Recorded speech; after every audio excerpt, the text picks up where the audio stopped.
The seedlings are finally growing up, and it's time for them now to face the HellRaisers, who in which some of are from this area, but not really all of them. Now, if we do start to talk about these two teams, in fact, maybe I should just go to introduce these guys as if they need an introduction. We do have Thorn. We don't. We do have Pimp, and yet again, here they are, stuck with me on the desk. Guys, we saw a little bit of a lackluster showing there in Complexity in the first matchup.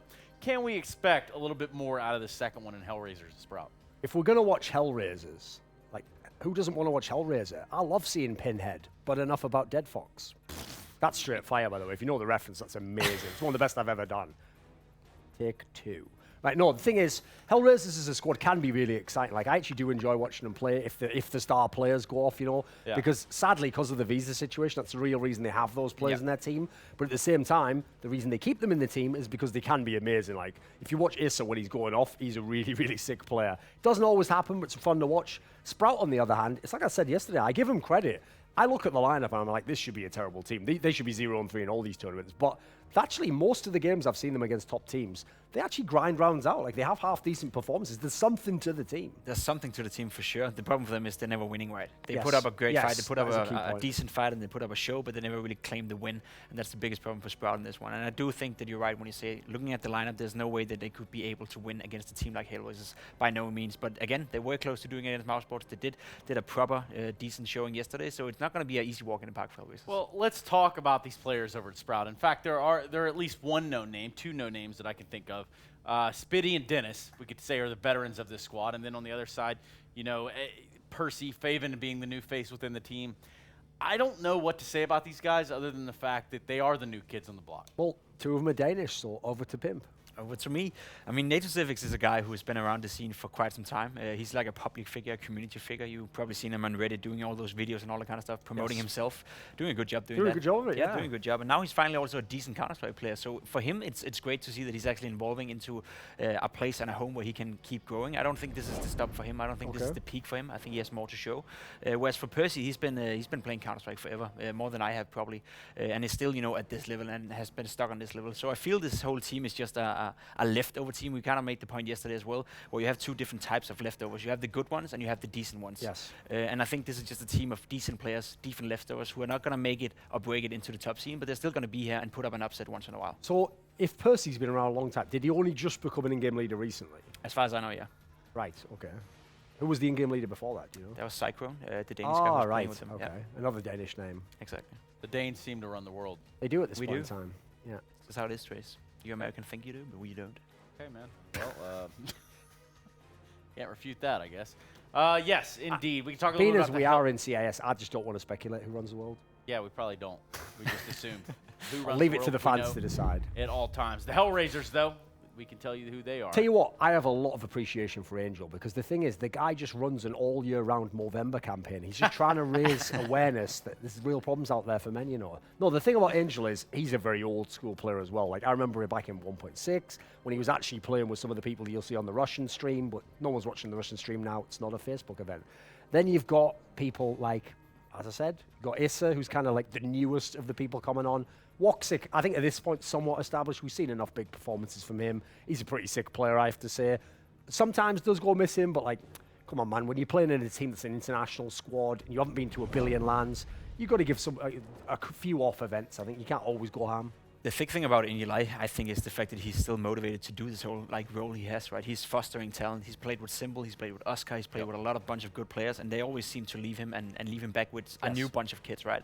And he keeps doing that and keeps being motivated doing that, and I think that takes a lot as a player. I personally would not be able to constantly face that, you know, regression. Like, you do good, you foster players, you kind of make results, and then those players get picked away from you. Sort of like Hunting, just not at the same level.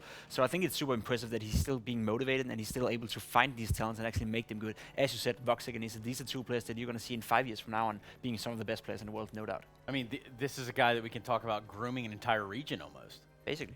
For what it's worth. But I guess we could talk about their path and how they did get to this point.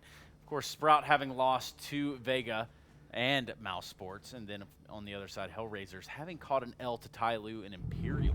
Well, here's the key thing as well. That loss was on Overpass. And the sad thing is, Overpass basically is the map for HellRaisers. That's the one where you always see them getting the upset. So I can see why they were willing to play it, but the problem is that's also one of Tyloo's favorite maps. So I don't think it's like a shame to lose to Tyloo. They're a legit upset team. The Sprout one's not really as good. Again, losing to Vega Squadron. It can happen, but if you ever want to be a quality squad, you've got to get some wins against some of those kinds of teams. Sure. Big problem for HellRaisers in this one, or maybe not a problem for them in that regard, is that Sprout do not play Overpass. So we're not going to see that in this one. Okay. So the video process is kind of laid out for that. So we're going to find some of this middle ground for both teams. And I do feel when you look at the lineups, you just saw the Sprout lineup right there. If you want to highlight one player, it got to be Dennis, right? And that's a player who hasn't really performed to a high level. Thorin, you can probably testify to that. Course, but yeah. he's decent, right? He's supposed to be the star player. Yes. And when you go up against a team like HellRaisers, who have Voxic, who's arguably one of the best AVPers in the world when he's in shape, Issa, who's one of the biggest talents when in shape, especially rifling-wise, then it's hard to see how they're going to win on a middle ground map. Well, had to have a Dane in there. We had to throw one into the mix, and which is what we're going to do here as the vetoes come rolling out slowly but surely. Overpass, Nuke, and Cash off the table, leaving now just 3 maps remaining in the veto. Where do we think it's going, guys? Not Overpass, I mean, right? Dust 2's got to be a possibility, I figure, for these two teams. Inferno, got to be in the mix, I think. I mean, the Mirage one's not that big a surprise. Perhaps a Dust 2? Yeah, that's why I figured that's where we might end up. It's also... Train is likely as well, because I feel both teams have had some success recently in Train. I saw, though, that the Sprout guys had like 23% win rate on that, though, so I'm guessing they want to stay stay had away that from 16-14 against Mouse Sports, where they give themselves false confidence. HellRaisers is going to pick Inferno, though, and that's, again, Inferno best of one. You get a more iconic dude, then it's not happening. Absolutely. It does set the stage for, and again, best of one. It's an interesting thing here in the Swiss system. Last time, I think we came through with best of 3s to the Swiss system. So while it might be a little more balanced, so to say, as to proving who is the better team on paper, definitely don't want to get caught with your pants down in this situation. Definitely not. And when you look at the results for HellRaisers, it's not bad results. Losing to Liquid on Inferno, that's a given. One of the best teams in the world on the map. Mouse Sports as well is a very capable team of playing Inferno, so it's not a worrying sign that they're able to beat Gambit but lose to Mouse Sports and Liquid. That's fine, that's fair. Whereas for Sprout, losing to Fraxless and winning close games against Eurosonics and Argo, that may not be as impressive as it is for HellRaisers to actually go toe-to-toe against Liquid and Mouse Sports. What about the Pro 100 there, Duncan? Not a big fan of them in general. Why? You know, Just the owner's a bit of an arsehole, you know. Allegedly. That was part of a one-man play called Thorin Pretends to Give a Different Opinion. It's coming soon on Broadway. Off Broadway, at least. You know. off Broadway, it's just off the side street. Yeah. Either way, yes, it will be a knife round of decides or determined sides, I suppose. But of course, you should probably head over to Loot Bet, where you can get your bets in there on the game itself, your guesses in, and I guess that I should also put the asterisk there. Partner of StarSeries and iLeague Season 6. I want to make sure that's very transparent, but the odds aren't nearly as skewed as you might think. I mean, the problem is you think of the high end of HellRaisers, and when those star players are going off, then you'd think they'd just blow them out the server. But I actually think this could be much, much closer than people expect, especially when you've got Inferno, a map that is famously close generally. Yeah, I definitely agree. I think Sprout have shown in both the games at this tournament that they're going to make it close no matter what. As you said, it's not a team with star players, but they do have some sort of chemistry and some sort of team play that is able to enable them winning rounds and grinding out rounds, as you said. So no matter what, it's going to be a close game, but I do think that a team like HellRaisers is just like Big, even though they're 0-2 now, they should still go to the playoffs. They're still, unless they face each other, obviously, they're still 2 of the main candidates to go into the playoff and actually do well there as well. Yeah, and especially because, as you say, the problem Sprout has is they're not actually even getting that many wins at the Tier 2 tournaments. So they actually, I mean, to be fair, sometimes HellRaisers do go to those tournaments. They haven't actually had that much experience playing the top teams, and so they have to show me something before I can believe in them. I don't just take like random Hail Marys and pick people to win games if they've never actually shown it before. It'd be fun, though. And to me, it seems like at least the last time we saw this HellRaisers lineup playing in this tournament, their T-sides weren't like super massive. It was over an overpass, albeit, but still, the T-sides are obviously an important part of this equation.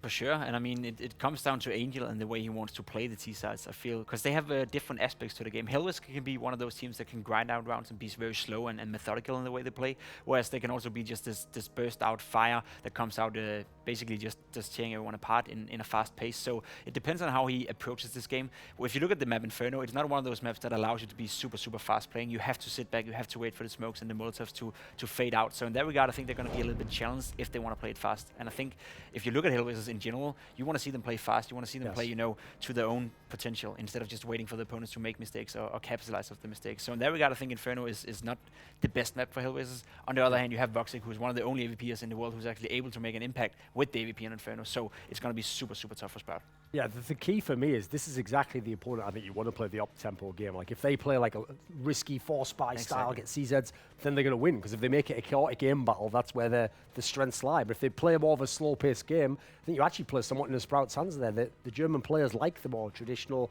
set the game up, we know where you're going to come from, where we should be right now. So I think it's a good style clash, potentially. Well, style clash being one thing, but you also have to take into consideration these HellRaisers guys, they do have that firepower. So let's say they get the ball rolling early in the first half. This could bode disaster for what we dubbed as the leftovers of leftovers. Definitely, especially when you have, we can't highlight it enough, Isa and Voxic, I think, two of the promising stars in the world right now. I think both of them have the capabilities of becoming some of the best players in the world. When you look at the raw aim they have and the raw skill for the game, playing FPL against and with them, you can just feel, they're just on a different level at this game. So if they have one of those games, it's going to be Sprout, on the back heels from the get-go, and they have to have some serious team play and some serious coordination in order to stop that. Whatever that's going to happen, I'm not too sure. It's not like Voxic and Isa have been looking too great at this tournament so far, so it would have to be something different we haven't seen so far. And on that note, Duncan, I'm going to open the floor to you to say anything you want down the barrel right there. Just waiting for Sprout to wither up, die on the vine, and then we plant some new seeds that actually have a future. I'm all about the seeds. I'm all about the youth. I'm all about trying to promote that good living. That's what is it? Sporin. There you go, right? Sporin. Yeah. Sporin. Yeah, that makes the most sense. That sponge isn't here though, so that doesn't make sense. It doesn't really make a lot of sense. But I was just thinking, like, it could play off the seed factor. I mean, we are kind of. Either way, yeah, that has absolutely no bearing. We're waiting on the knife round to get started. It's going to take just a few more seconds before we can get in there and see these guys slice and dice and perhaps pick the side that they want rather than what they're anticipating, I guess. Well, I said it before, but it doesn't really matter. Inferno is one of the maps where you can have a good TT side, you can have a good T side. Comes down to whatever team you are and what you like to play. So it's individual for each team, and none of these two teams care whatever they win in the knife round. Sorry to say. Sorry to kill the hype for that knife round there, but in fact, knife round does not matter whatsoever. We could be better off with a coin flip. And that's why I want it to be more fun and engaging, right? If you could headshot with a knife, you could do some sick jumps or throw knives at each other. That'd be cool. But I also thought a cool one that someone suggested was it's a 1v1 and you get your star player and then he goes against the other one. You have a 1v1 and he wins. That would be another way to do you it. set the tone for the game and you take control. Pretty sure Navi would enjoy that. Like out in front of the computers, right?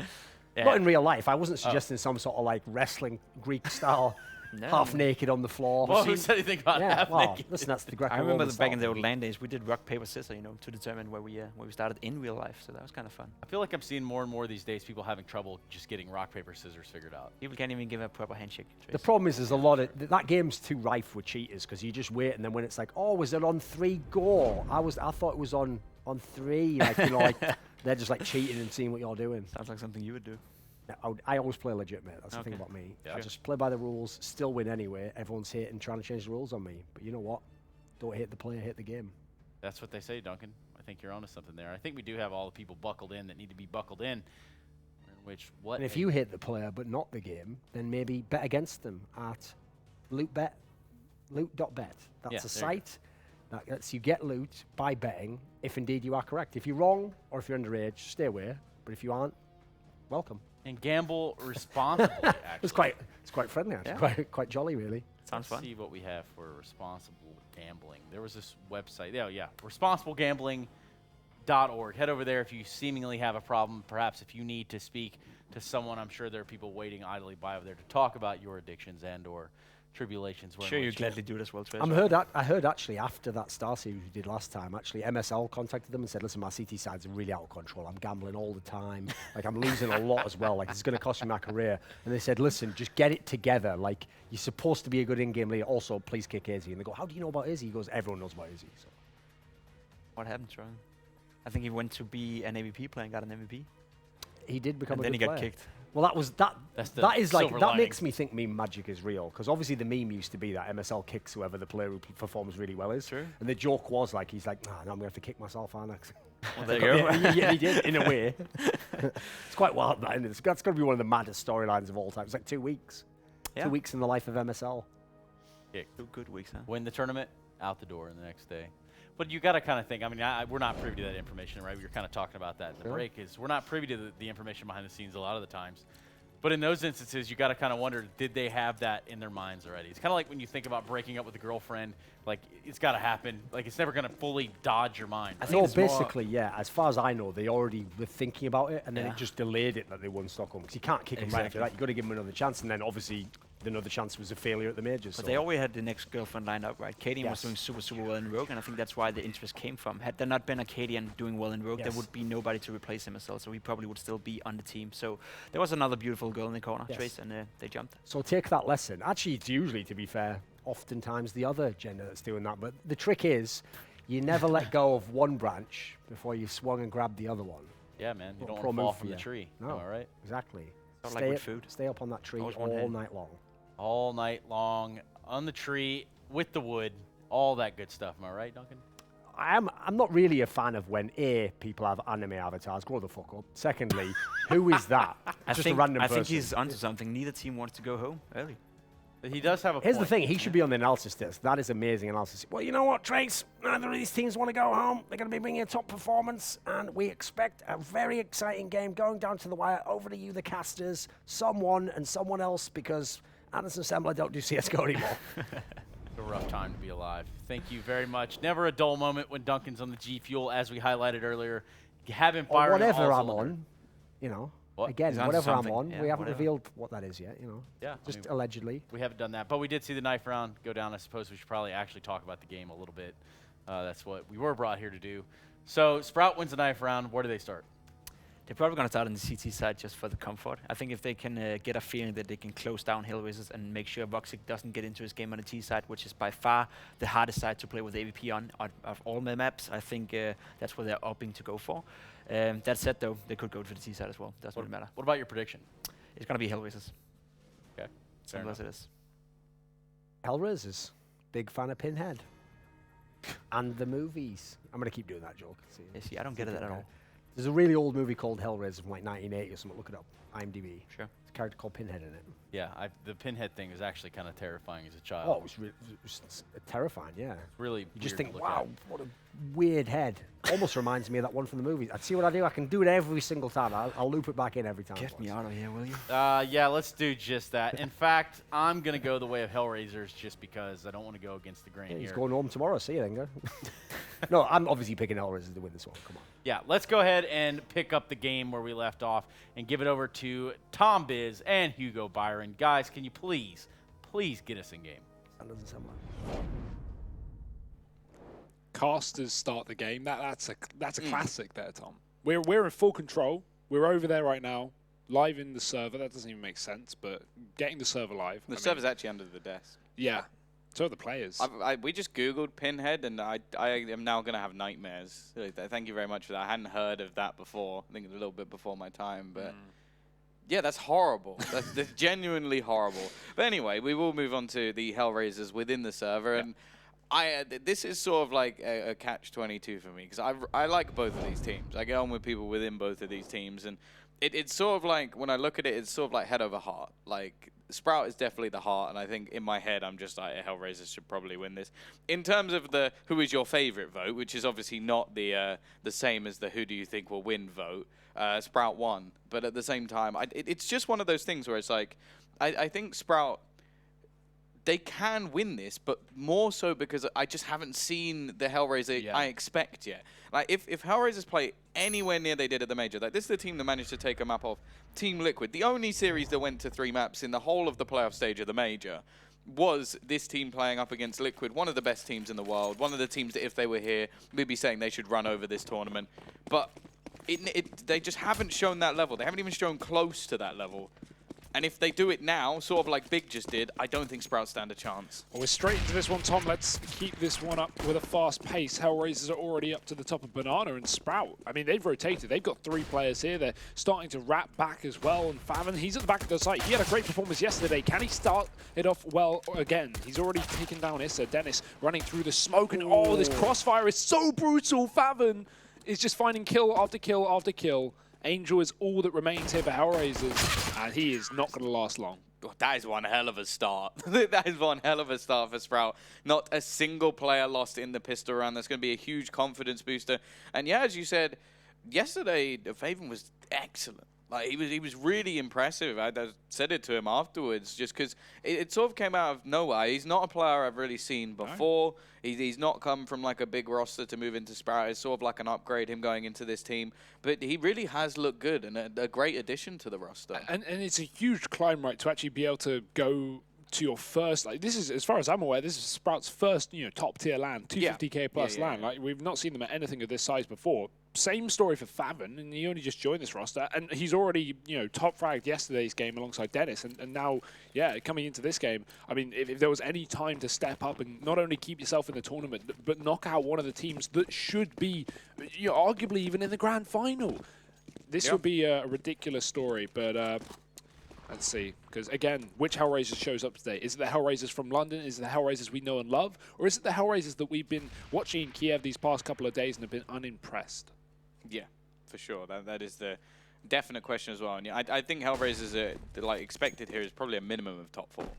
Like I think that's a minimum. Like they should be getting there with the caliber of teams that are here. It's definitely not like the past few StarSeries we've seen with like the world beaters turning up and like the likes of Na'Vi just going to the finals. It's not that sort of tournament this time. There's still some heavy hitters, but definitely fewer along the way. Now we are going to have a purchase in. We've got the Deagles in play.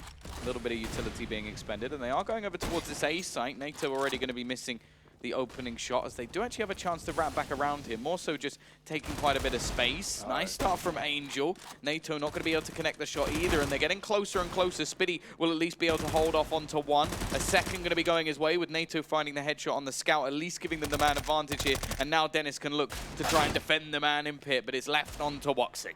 Oh, he's got a scout as well, the weapon of choice. Finds the tag to Spitty, and he's back on with the Deagle.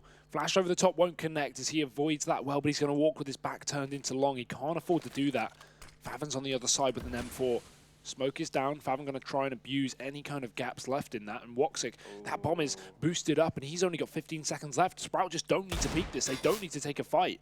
Woxic doing what he can to desperately try and force, and I think he just realized the time. He was playing very slow, but now he's got to speed things up, and he's not got the time to do this. Spitty just peeking out again, just baiting, wasting his time, and Woxic, he's going to be on the site at the end of the round. He needs to stay alive here, or he could lose all his money. Okay, Spitty just runs up. Not too sure about that, but hey, at least Sprout won the round, but it comes close. I think maybe after Woxic jumped up, maybe he thought he went into the apps. I don't know, but either way, Woxic will be able to keep what he has and have a little bit of extra money based off the kills. So it's actually not the worst case scenario here. At the same time, though, I don't think there was ever any way he could afford his AWP. So it's sort of one of those positions where if he can find a kill or two, it's actually not that bad a situation.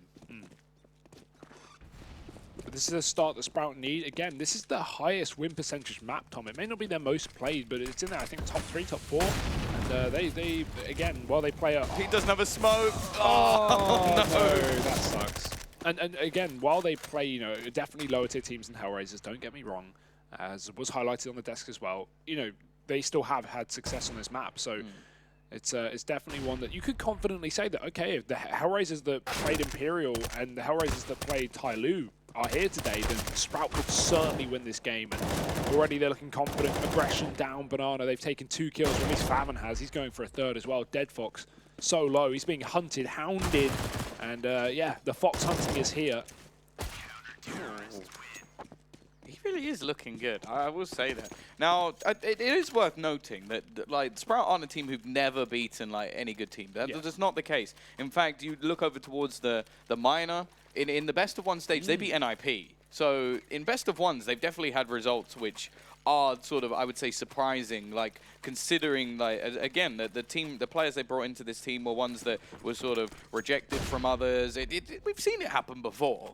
That they can come together and make something better than the parts that they have. And like I said, okay, they didn't manage to beat NIP in the overall best of 3 that came later. I think they still managed to take themselves a map. So in best of 1s, there's definitely a chance that they could take this, especially if HellRaisers are underwhelming. And I think it's always been said that HellRaisers are sort of a team that play to the level of their opponent. So Angel, well set. He manages to find himself a trade kill, and while that's all it is so far, it is going to be backwards and forwards as Dennis does just the same. It will be into a 3 versus 3. NATO looking to try and go aggressive, and although he hits the dink, it's not quite enough. Issa gives that man back over towards the HellRaisers side. And while over on the B site, and the A site, I suppose, there's only one defender left. Ooh, but Issa's waiting for this. Percy's trying to regress to keep this in a 2v2. I don't know if he'll check this corner. No, Issa gets the free kill. And that's 2 frags on A and a 3-on-3. That's definitely HellRaisers taking this bomb site. And Spitty, he's got to rotate into this mess of a round. His entire team has fallen, and I don't know if this one's going to be doable for him. He has got a kit for that post plant, but a 1v3, yeah, just hold on to your gun. You've got a bit of money on Sprout. You may as well just save. Giving HellRaisers that first round on this T side. Definitely an awkward round for Sprout. They kind of got dug into that hole of like, oh, pardon the pun. Once NATO goes down and you lose a man advantage, especially when you're like split one per side of the map, you know, if someone gets aggressive, you're just trying to equalize things and turn it back into a 2-on-2. Then if Percy wins that fight, he falls back to the site, and you know, there's a chance you win that round. But yeah, always the self-digging hole of continually pushing as a CT player and then continually losing more and more man advantages until HellRaisers have this round in the bag, and that will be the case. 3-1 here. Sprout looking to bounce back with a force buy. Yeah, but that's what I was going to actually say. Like, will they force buy? I think there's a definite argument for both, because although they have like a few players who can buy, one that can drop, if they save this next one, then they come in with a buy that I would actually like to see on Inferno. Like with nades, you could have an AWP, because even going into this round, I think Percy will have 5 grand. So if he saves into the next, even if he buys a pistol or two, still have over 6 to drop an AWP to NATO. And then they could come in with a lot of utility. So I think there's an argument for either. You then have a chance for Spitty to try and do some damage, and as said, a pistol or 2 can be purchased up. And yeah, they are going to play it relatively safe here. Give themselves the chance to get the full buy. And I actually like this, especially on Inferno. On any other map, I think I'd be more all in with the force buys. But I think for this one, as Sprout have played in the past, play it safe. Like we even saw yesterday on Mirage, the 3v4 where they just went, we're just going to 3-man save because we want to come in with the purchase. Yeah, if you know you're better, again, you're coming into this game as, in some sense, an underdog, right? You know, let's forget the performances. Both these teams have had this event. You're definitely coming in as an underdog in that sense. And so you've got to be more confident on your ability to win rifle rounds than these random forces that, you know, can definitely put HellRaisers to a good start. Because, yeah, as you say, I think it's a very good point. You know, if Sprout forced here and HellRaisers won the round, then it would be another eco for Sprout. It would be, you know, 3-3 before you know it. And then HellRaisers already have a good, you know, foundation to a strong T side. This Shadow gives NATO's position away, and Issa, he's been doing work in the apartments here. 2 kills coming through. But again, it's not a round where we expect Sprout to win it. Spitty's the only one who has any stake in the game or skin in the game. But even then, 30 seconds on the clock. I don't think we'll be able to 1v5 on this site, although that's a good start. Yeah, you can at least look to make things costly here. Now, obviously, they've sort of stacked the remaining players on B, and well, he is dead. There's absolutely nothing he can do there. Issa has actually had a very strong start to this game, which is always a prominent factor for HellRaisers. It's been mentioned on the list for pretty much every single best of one we've seen, that if we get these players stepping up, if we get Woxic and Issa, pretty much every single team they played against so far in the tournament, we've said, if we get those 2, there's nothing that the other team can do. That's HellRaisers' win condition. Have your star players step up. We haven't had, like, they haven't been, I'm not saying they've been awful. It's not like we've been looking at the game and going, wow, Woxic has 6 kills and Issa has 4. It's like they're around that sort of 18, 19 a lot of the time, or maybe I think Woxic had one game where he only got like 13. But it's just not enough. Like, that's the problem. They're a star. They're supposed to be hitting like at least like the mid-20s if we want to see much, and that's what we've come to expect from them. Yeah, well, at least they've started things off well, and it's a sense 3 kills in this round, and HellRaisers do manage to convert their second. But an AK save, Tom, we've already talked about how this will be a good buy for Sprout, so yeah, I'd like to see Percy drop over an AWP, give NATO some utility as a result. That's exactly what will happen. We had a really strong double up from Sprout yesterday, if we remember back to Mirage as well, when they were playing up against Vega Squadron, and that was actually quite good from Faven. He hit some nice shots on that A-bomb site, playing like an anchor CT role. So hopefully we'll have that double ult come out on here as well. Inferno's a map where, you know, not every team likes to run double CT ult, but I enjoy watching it. And at least for now, he's got that saved AK, so no reason to do so, but maybe in the future. But for now, let's see where NATO sits. He's over on that mid position. Actually, I'm not sure. Maybe getting flashed into middle. HellRaisers, they don't have an AWP yet, but you know Woxic will take it. If they win this round, they're going to just pick it up off the body of NATO, and that'll be a beast to contend with. NATO definitely not hit his heights so far in this tournament with the AWP. And we'll see if today is going to be the day where we get that beastly AWP. It's the last chance that he can have. Otherwise, the likelihood is they will be out of the tournament. Joint last place. Obviously, Complexity have already gone 0 and 3 after the survival effort from Big, as they now sit 1 and 2. Granted, they did say it is a similar situation to what they had in the major, so they've been there, done that, got themselves the top 8. Well, I think they've got plenty of t-shirts. Nice flash. Percy doesn't actually work off it. I think he didn't want to overface in this situation. He's got to be careful going back in towards that corner, because it's a I'm certain he's going to be pre-firing this. Comes around the corner, and even though he doesn't, he still manages to win the duel. NATO and Spiddy chime in to find themselves a killer piece, and deadfox around in the corner. He's got to be careful of this orb, because NATO's just not missing. It's left all onto Angel, looking like the bounce back will be in from Sprout. Angel has it all to do, and NATO, there we go. A nice start to this one. 3 kills for him, and 4 and 2 for Sprout. Remove the dink animation. That was so unfortunate for Percy there. He gets the dink onto Issa. Definitely would have been a kill with an AK, but nope.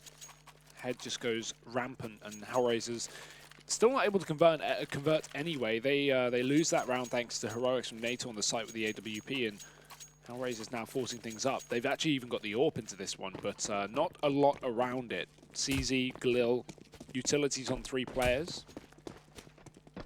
Sprout already leading things well. Double nade down Banana, but HellRaisers aren't going to walk into this one again. deadfox does receive a bit of damage, but we won't have Woxic, getting mollied out like he did earlier. Instead, he's sitting down the bottom of T-ramp, holding for the time being. HellRaisers have been gifted B control. They're all the way up at the top of the banana. Sprout not contesting with that at all. And in fact, we may even see NATO rotate this one as well. He's moving back towards long. No, instead, HellRaisers are just going to crawl into B. If that smoke didn't go down, this round could have just been a total mess for Sprout, because HellRaisers look ready to pounce onto this bomb site. And they still do. They're just waiting to set up utility before they go for the execute. Still, though, there's 2 incendiaries, another smoke for Faven as well. So they're going to burn that clock a little bit lower, which is just going to be infuriating for HellRaisers. Like, these sort of situations where you're just sat there for like 30+ seconds, just like, damn smokes, why are they in the game? Just want a headshot. But at the same time, even if they do start this push, there's another incendiary. They really are starting to let this clock go down. There's another one, I believe, or have they already thrown it? No, it has now gone. It's just onto flashbangs, and their smoke should be beginning to fade. Already, though, great entry coming in from Angel. Dennis above, though. He sprays down too. The rotation's coming in. He's bought a little bit of time, and now the smoke fades away, but it's a missed shot from NATO. That's the opening that was needed from HellRaisers, and now the remaining 2 players, they may just have to look to save this. The retake not looking possible, and it is HellRaisers bouncing back. An important kill. That was the most crucial kill of the round, as Dennis tried his best. Yeah, and that's a problem for Sprout, though. They were running a double pit setup with NATO playing that lurk role in the CT spawn, rotating between the 2 sites. So if you're running a double pit setup on the CT side of this map, if a bomb goes down, that's it. The round's done. You save. You don't even go for it, because you're so far away. You're so so far removed from that B bomb site that there's just no point even trying. By the time you get back to B, there's only about 15-20 seconds left on that bomb, and you're not going to 2v3 in that situation. So Sprout have to hold on to guns. And they do have a bit of money, but yeah, this is another awkward situation where it's like, do you buy? Because you haven't got loss bonus, but then again, you haven't even got enough money to fully buy here. So we'll see what they decide to do. Nice entries from Angel as well. And on paper, this B site is actually going to be quite a nut to crack for HellRaisers. We have the 2 best performers of the team yesterday. We have Faven and Dennis down on that B bomb site. However, Faven unable to even get that first kill. It's Dennis with a double, and that will be it for Sprout. Yeah, I will say different map, different day, but at the same time, I do agree with you. I think just the entry there from Angel was so important, because that pretty much instant headshot never gave Faven a chance.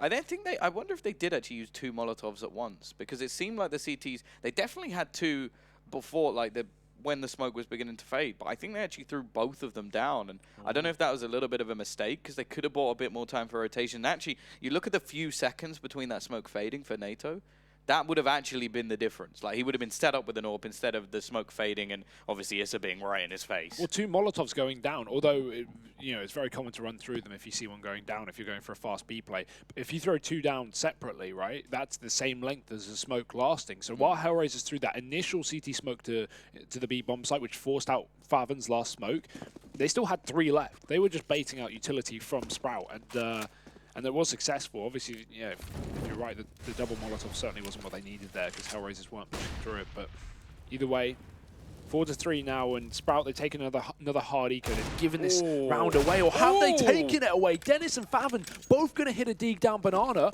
What a ridiculous way to start. Deadfox and Angel stopped like 15 seconds in this round because the aggression onto banana. Well, who needs utility? Who needs weaponry? Just buy a dirty dig and take those battles. Not the start the HellRaisers were looking for. And, well, now you look at it, Percy and Spitty still both have their rifles in play. Sticking over towards this A side of the map. Obviously, I think you're going to be a little bit shaken if you're HellRaisers at the moment in this round about going towards that B side with both players just hitting shots. AWP actually going to be thrown out of the map. So, yeah, they're just going to stick to the rifles instead. So at least that's not going to be handed over if they do lose the round. But now we seem to be looking for an actual setup in towards this B side. Now, they need another kill. They need to get another kill to give them the sort of rifle fight back. So already the rotation is going to start to come in from Spitty. One of those guns looking to try and push in towards the site. Up above, Dennis is going for that 1 kill, spams away, and it's actually Faven. The crossfire of these digs has just been incredible. Woxic will be able to take one down.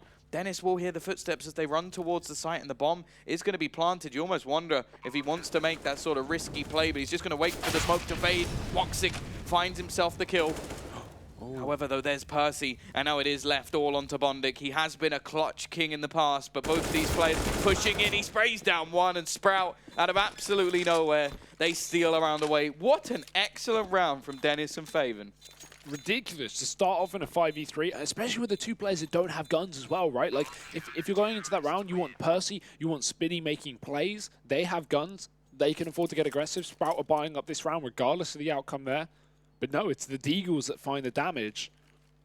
And I think HellRaisers are very glad they threw that AWP at the map now because things are definitely heating up in the Sprout camp. They're going to have the money. They'll certainly have this AWP on the CT side. I don't think HellRaisers will be anywhere near as rich. I can already see Mac-10s on the back of some of these players as well. And there it is, the double AWP. We haven't got Faven on that secondary. It's actually Dennis instead. And he had a great game yesterday as well, so I'm not against that. NATO run boosted across middle, but he won't find that shot. HellRaisers just avoiding the barbershop. And yeah, this isn't the worst buy for HellRaisers. They can certainly still get something done with this. There's a Mac-10, a CZ, triple AK. Your star players have the rifles, although I would definitely like to see Bondic on one. However, that being said, I don't know who for, because Angel's great at entering, and I love seeing him go first into sites. It seems like he can so consistently pick up those first kills, and he's already started off a couple of rounds prior on that B site. However, this time, it doesn't look like it will be for the time being. Sprout have taken a lot of control down banana. Faven and Dennis pushed. And it's very common we might even see Dennis just left up with his AWP and Faven rotate back towards that A site for a quad A setup. That will be exactly what Sprout decide to do. The thing is, it seems like HellRaisers have been fairly heavy over towards this B site. See, this time Issa, well, his opponent is blinded, but it won't make a difference at all. One of those rifles will hit the deck, but it's quickly into the hands of Bondic. So you got your wish, but just not quite in the fashion I imagined you'd hoped. I didn't want Issa off the gun. That's true. Also, Angel tagged a bit as well. We are going to have, look at it, push back towards the B side. It seems like Angel's trying to sell a bit of a fake. Now Dennis is just going to be on the fallback. Rotation should be coming in from Faven, although it seems like he's a little bit hesitant, especially as it has been the wraparound. They are going to be coming from behind. He's got to be careful to actually try and catch off Angel, and it may just be the other way around. The timing seems to work well, though. Dennis has managed to find one, and look at the clock. He's found a second as well. There's only 7 seconds left, but Woxic takes his head off. The bomb is going to be going down, and that wraparound was so crucial for Angel because he took Faven before he could end the round. Nice shot from Percy, though. It doesn't allow Angel to check banana control. And in the meantime, NATO's also found a frag. Sprout are in with the retake instantly, not allowing HellRaisers to set up with a post plant. the aim there from the T side was to try and have that post plant in banana for the bomb, obviously planted on the coffins, but no, Percy denying that. NATO finishing off the last player has put Sprout in an advantage again, 6-3, double the score of HellRaisers. Again, the CT side Inferno, so don't need to look too deep into that, but it's showing that they can at least contend right now, right? Yeah. We're and early their days, T but it's sides as well. Like yeah. The CT sides have definitely been the better. Like there's no argument there. Their CT sides for Sprout. Yeah. The CT sides have been much better for Sprout, and I think their T sides have been a little bit lackluster. So we'll see. I don't wanna be counting any chickens just yet. I mean, let's remember that train game versus Sports, right? Yeah, exactly. What was that, 12-3, and then they brought it back to 16-14 on the CT side. I think at one point it may have even been. I thought they got to like 14 because I think didn't they win the pistol? It was 12-3, and then it went 13-5. 14-6, 14-7, 14-6, something like that. Either way, yeah, it was a long comeback, but it was a good CT side from them. So, just pistols in this one.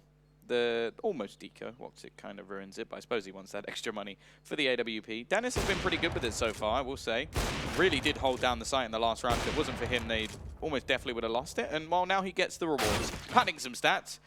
Not the reward of being shot in the face. It's not really a, well, not really the best reward in the world, but we will see if Isra and Bondit can do any more damage. That's the main aim of the game here. You don't want to allow Sprout to build up too much cash. They've had a couple of situations now where they've sort of taken ecos to make sure they get their full buys. They've not been, well, they've not chosen to force at all.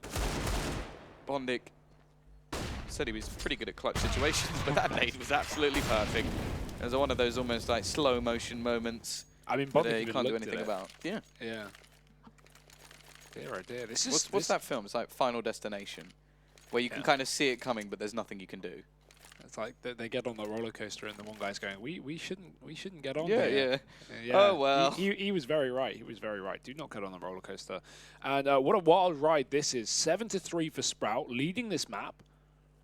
HellRaisers taking a tactical pause. Definitely a good time for it. I don't see anyone but Jonta speaking right now. This would be insane if the two first teams eliminated were two teams that were both top 8 at the major. And how many teams have we got here that were top 8 at the major? We've got Big, we've got HellRaisers, we've got Complexity, we've not Mousesports. They're back in the minors, boys. Big XD. Yeah, North, no. No, they bottomed. I'm gonna have a look because are they the only 3? I'm pretty sure. Yeah, that is the case. Vega were top 16, right? Yeah. Not top 8. Those are the only 3, and 2 of them could, in theory, go out. Stralis phase. Yeah, that's definitely the case. That's definitely the case. That would be crazy. But let's not jump ahead. They were all in like the bottom 4 today. Like three of the 4. Sprout was the only other one, and they went out in the minors. Well, it's a bit of a surprise, but again, this game is far from done. I know. 7-3. Conjecture. Yes. Storyline. Ooh. Oh, ruined. Ruined a beautiful shot. But look at the aggression coming down. Favor now will be playing in. This is what we actually saw yesterday. I can't remember which team did it, but it was like they always played the sort of solo warp, and then one round they decided to, yes, it's a solo warp, and then they had the second player just waiting, lurking in the corner. And to be honest, I don't mind Sprout doing this. Normally you sort of go, oh yeah, 4-1, it's a good setup. But HellRaisers, I don't even think they've gone A. And when they did, they got completely wrecked by NATO with the AWP. I think that's the only round where they properly pushed in. Yeah, that is right. And there we go. This was the bait. They didn't really check this properly. The flashbangs have been perfect. Faven has the support of Dennis still. He came back for a little bit more. He wasn't like, I'm just going to leave my teammate out to dry. And what a stronghold on the B side. Issa, though, has found an entry over towards A. Now, NATO, he's missed a shot or two so far. Obviously, Blind not going to be able to connect the shot this time. And we'll just look to fall back. He doesn't want to give anything else. And Faven, he's not stopping his aggression. This man really is. He's fully invested into that CIS sort of style that he stole from Vega yesterday, as he really is very aggressive, but pinpoint accuracy. He has been my favorite player to watch this entire event that I didn't have any expectations of, you know, that I didn't already know very well, right? Like, I had no idea who this guy was, apart from, like, knowing his name. I've never seen him play before this event, and now, boom, you know, already styling against HellRaisers. That's not an easy team to run. 13-4. That's not an easy team to run down banana, flank middle, and kill the entirety of, right? So, fair play to Faven. He's really proving himself here with his debut LAN performance on the Sprout roster. And not smile at all. That's important. Cold-blooded killer. You got to be calm. Well, still, now we see pistols once again. And the CT side, their cash is actually starting to build.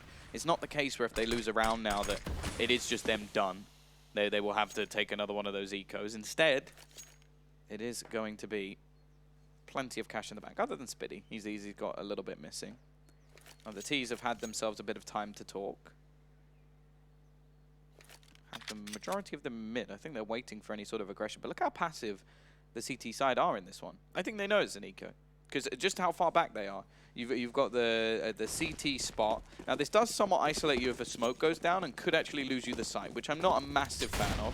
Utility going to be expended. Now, Dennis has been completely wrecked out of this angle, and I like that little bait. That was smart. It's going to give them the sight. Miss smoke, so it does give a bit of a gap for Dennis. He's not going to be able to deny the plant, though, and that's already a success for HellRaisers. But now they've got to try and hold on. Yeah, this is not a good round for Sprout, considering what HellRaisers put into it, but they may be able to rectify the situation.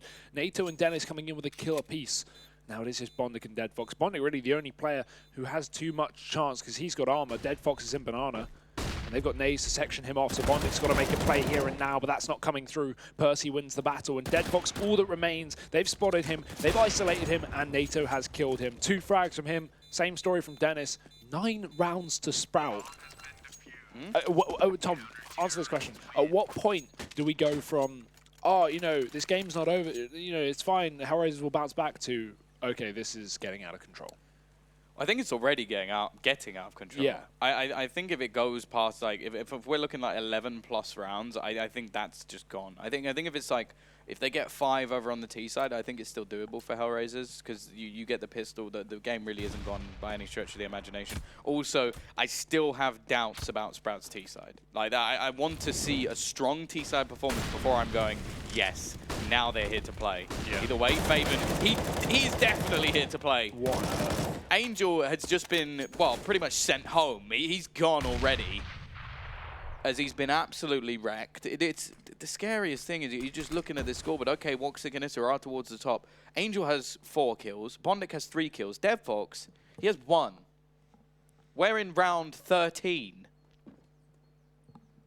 Oh, no. But we do have Woxic on the AWP, which is not something we've seen too much so far.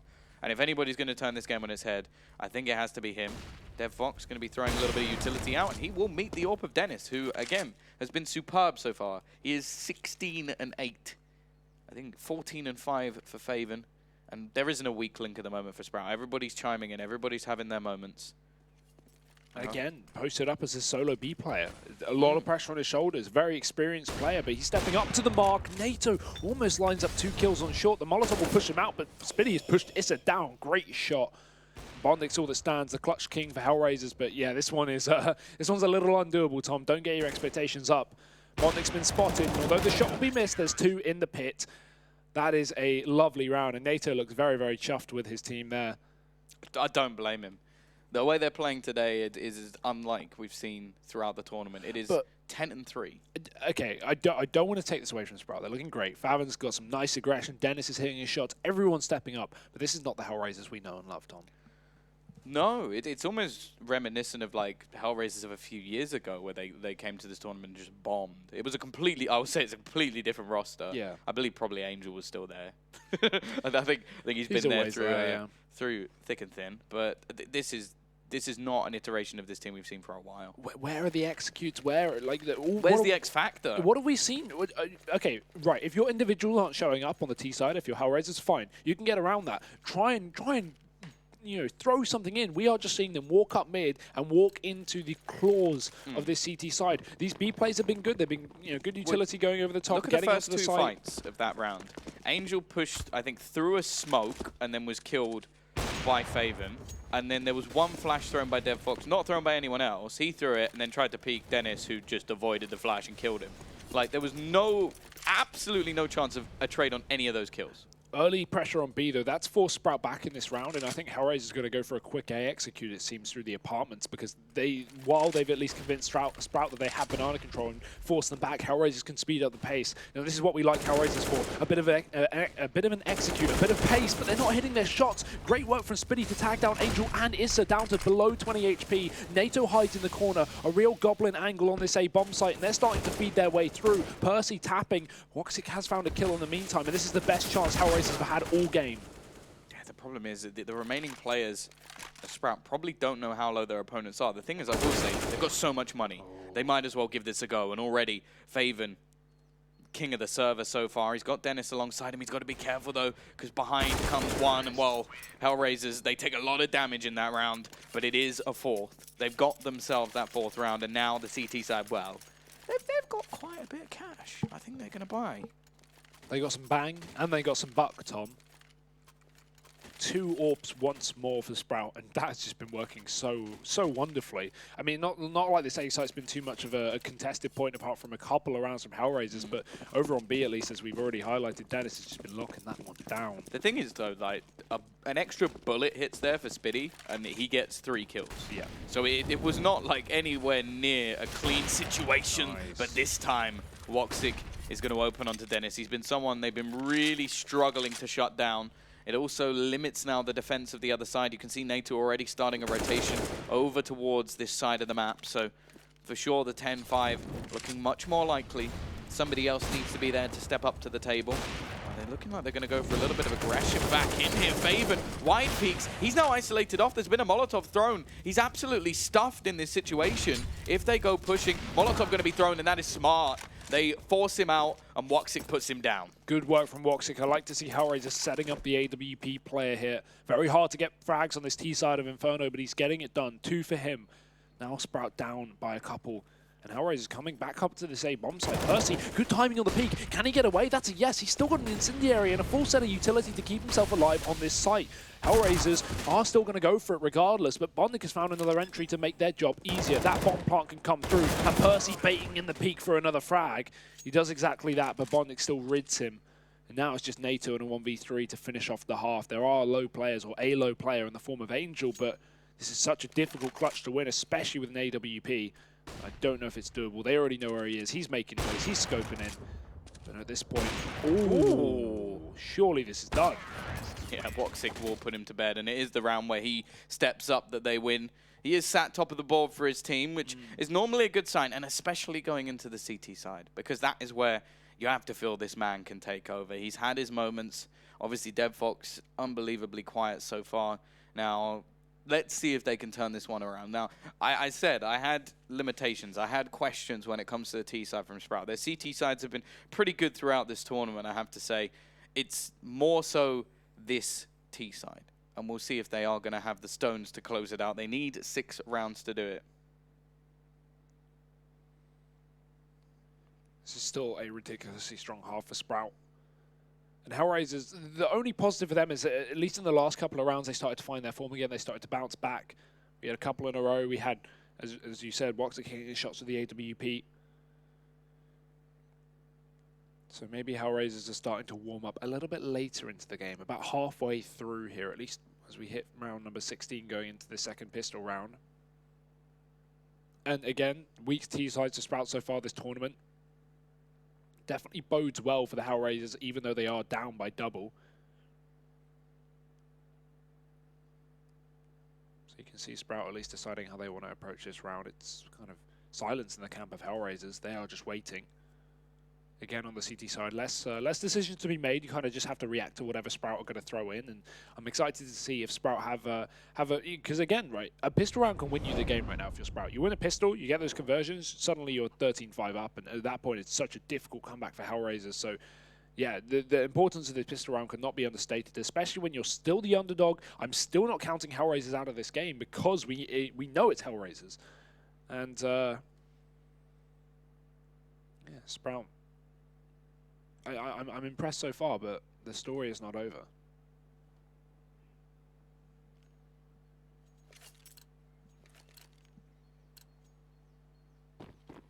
Yeah, the Sprout story may just be beginning, or There could be the day from hell. It had to be done once. Yeah. Either way, we are going to have the 10-5 scenario. A pistol round for Sprout here would be an excellent start, but Woxic definitely seems to be waking up. And it may be a little bit late, but better late than never. That's what they always say. I know that he definitely could be the one to try and take over this server. We are going to have the push coming in from the T side in towards the apartments. Now, they got a lot of utility, so we may expect to see that sort of little cheeky app smoke, which allows you to sort of jump around the corner and gain some presence. There's already 4 players here. That was a nice shot. Although they are going to rotate one back, and this actually seems to be at the wrong time. Look at how the CT side are rotating. There's only going to be 2 players here. Issa with a lot of work to do. He has the support from DevFox, but Faven already gets 1 entry, and DevFox, he just not connecting any shots. Luckily, Woxic is, and he finds one just before able to fade back into the smoke and gives them a much better chance in the reset. Bear in mind, I believe there was a kit. Still doable for HellRaisers, but Sprout done a great job of actually catching up these players on the site. Percy, he's got the ranged pistol. He's going for these long shots, and he's taking down Angel. Needs to be very careful. The re-peek is not going to be the right call to make for him as Woxic finds the kill. NATO's backing because they don't expect a double pit, and he's done it! 1v2 for NATO. All that's needed, a couple of headshots, and Sprout are back in this one with an 11th round. That is a kicker for HellRaisers to lose. Even though they rotated off the site, it seemed like they could have had that one in the bag with a couple of kills coming through on the retake. Dear, oh dear, how the mighty have fallen, Tom. Yeah, this is just unbelievable. Such a close scenario, such a crucial one as well for Sprout. You know they want to get off to a good start, and while now the force buy comes back in, we're going to see if they can get that conversion. It may all be for nothing if HellRaisers manage to bounce back. They are going to have some aggression in towards the apps. Percy making his way in towards B. It seems like a bit more of a decent. Nice Molotov. Not today. Not today. Woxic is going to stay, and actually, so is Issa. But they did actually hear not only the Molotov hit them, but the burning as well. I mean, HellRaisers do that a lot. They like these double apps pushes on the force buy. So Sprout have definitely done their homework on coming into this game, and I think that's important to notice. And now they push into a 2-man setup. Bondic alongside his teammate. Now he doesn't know how close they are, but he still manages to win the battle. Another one coming in from Angel. He tries to find the kill, but now they're both dead. And you almost have to wonder if HellRaisers just want to try and hold on to these pistols. The site is completely under the control of Sprout. You can see they were very safe in this round with their purchases. It is the rifles in on the majority of players. Save, definitely the right call here. We know how difficult retaking is on Inferno. This is holding to try and grab a gun away from Sprout as they exit down Banana, but chances are, even if he gets a kill here, they should be able to trade that back. I mean, there's not even a necessity on Sprout to get these frags unless they're trying to take rifles away that HellRaisers do retrieve. Just let them save the pistols here. Get your 12th round and keep the money good for this T side. They've done exactly that. They've moved off of this B bomb site through the spawn. They've allowed HellRaisers to hold on to pistols. 12-5, Tom. We have one more eco for HellRaisers before the buy comes in, but even then, as we said, 13-5 is a ridiculous score to come back from, even for the CT side of Inferno.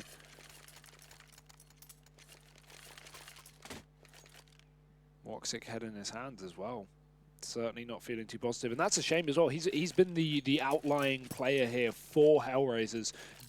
More than double anyone on his team in terms of frags. That scoreboard on the right side is not right. 18 and 11 on him, 12-5 for Sprout. And again, more pistols for HellRaisers as we see another fast B approach here from Sprout, taking quick top banana control. HellRaisers not able to push into this portion of the map. They have close players though, and Woxic already flashed off, going to move on back. HellRaisers draw a 4th player over. So Sprout had to be very careful if they just commit off the back of this. It's a flashbang to HellRaisers. They've caught Sprout completely unaware. And look at the damage done. Woxic's found 2. Issa's got a tag down onto Percy as well. And these are guns dropped accessible for HellRaisers. Yeah, this is a bit of a problem in this round. It's not one that they can really afford to lose.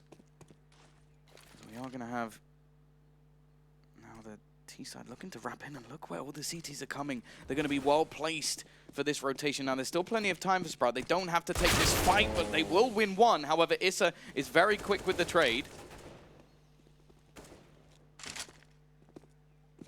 Rotation will be coming back once again. But this round is far too close for comfort. There's another rifle to be picked up as well, if they so desire it. This is definitely not a round Sprout can afford to lose. The only problem for HellRaisers is the 2 players that didn't rebuy armor because they died in the previous round are still alive. So they've lost most of their armored players. Luckily enough, there's no smoke for the spawn, and Issa has the lineup. There's one. Trade from Fathom, but if anyone could do it right now, it is him. He's been the star performer for Sprout so far this event, alongside Dennis.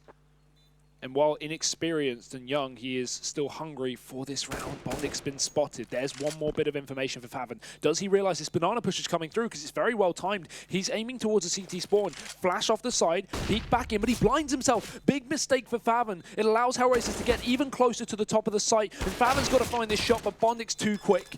HellRaisers get that retake in the nick of time. 6 rounds, and that was an eco after all. Yes, okay, it's not the end of the world for Sprout. They still have a heavy lead, but you don't want to be giving these opportunities away to HellRaisers. Yeah, well, there's 2 things there. There's one, losing a round like that can play on your mind, and it can also boost the confidence of HellRaisers. Yeah. They've got a round from absolutely nothing. Now, the odds are definitely firmly in Sprout's favor, and I don't blame them, but I wonder if that took into account what just happened. Yeah, I wouldn't even say... I don't think the chances of HellRaisers coming back are impossible. I honestly don't. Well, 5 is... It isn't, yeah, maybe 100 would be impossible. Yeah. Well, that's still not impossible, Tom. There's always a chance. I don't know. I think for a betting site to put 100 on there, it has to be pretty much impossible. You gotta be It'd be like me fighting Conor McGregor.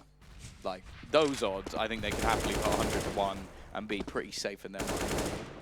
But then I'd bring a machine gun. I was about to say I wouldn't bet on you, but I take that back. It's a shame I just don't know how to use one.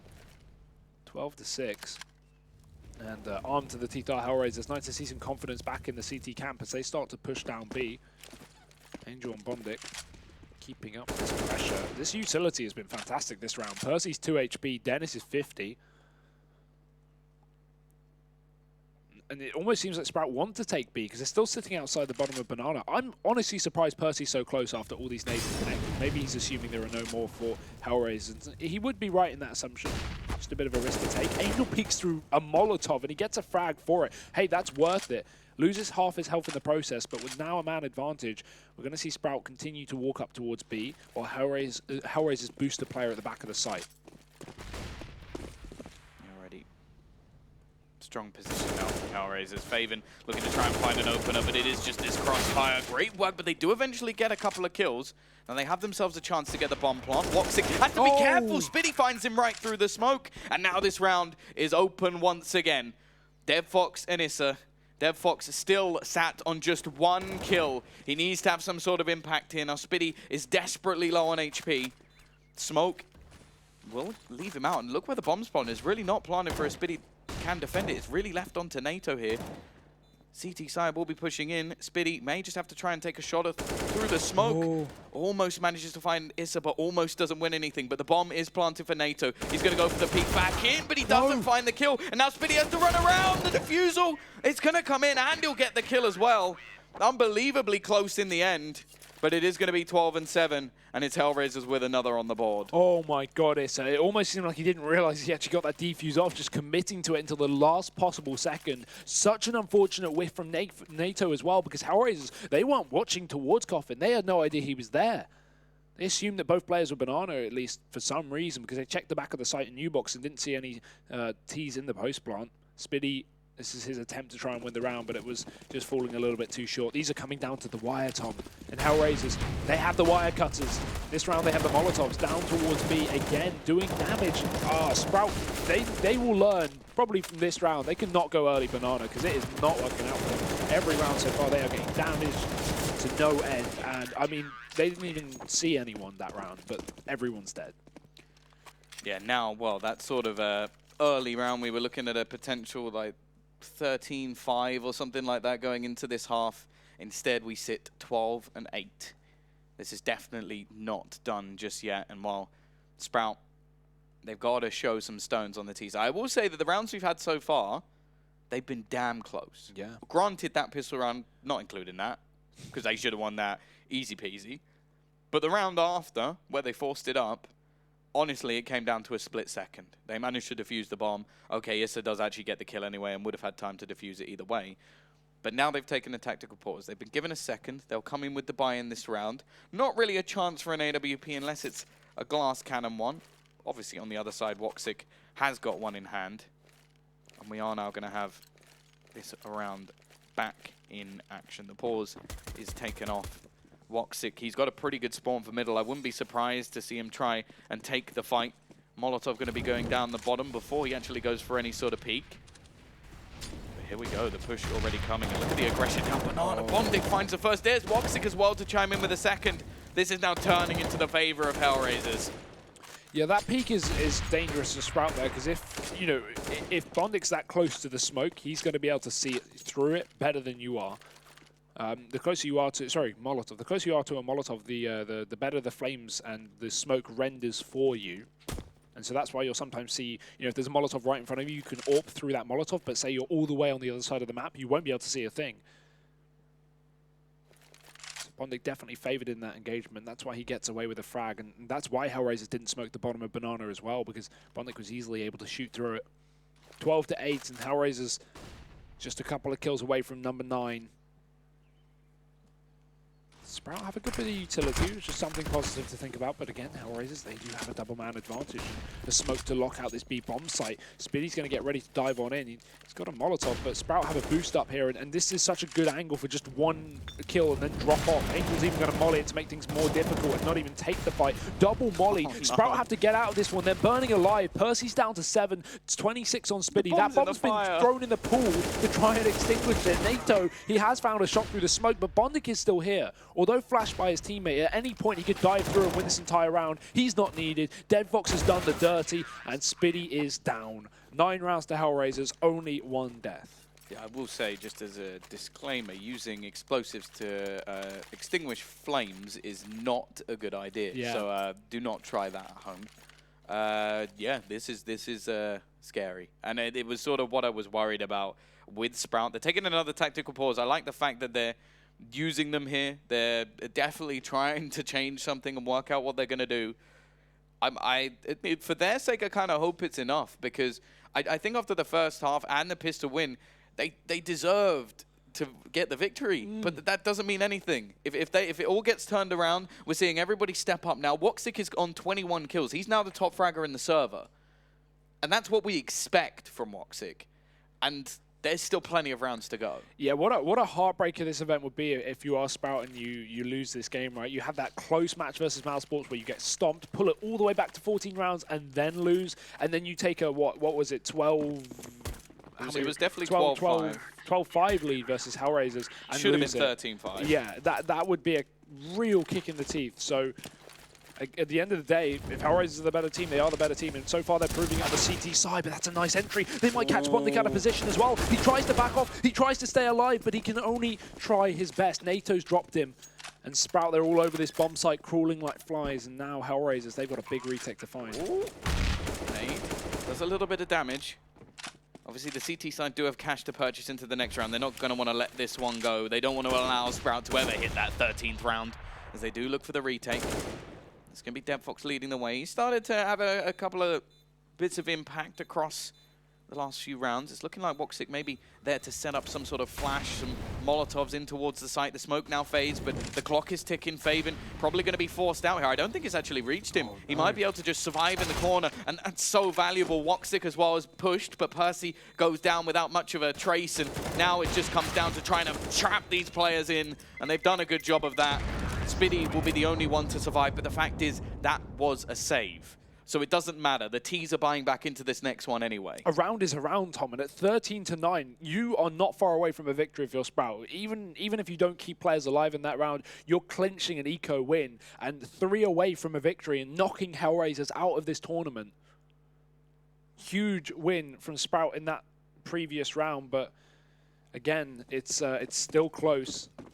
still susceptible to reset here after HellRaisers had a 4-round streak before that previous T win.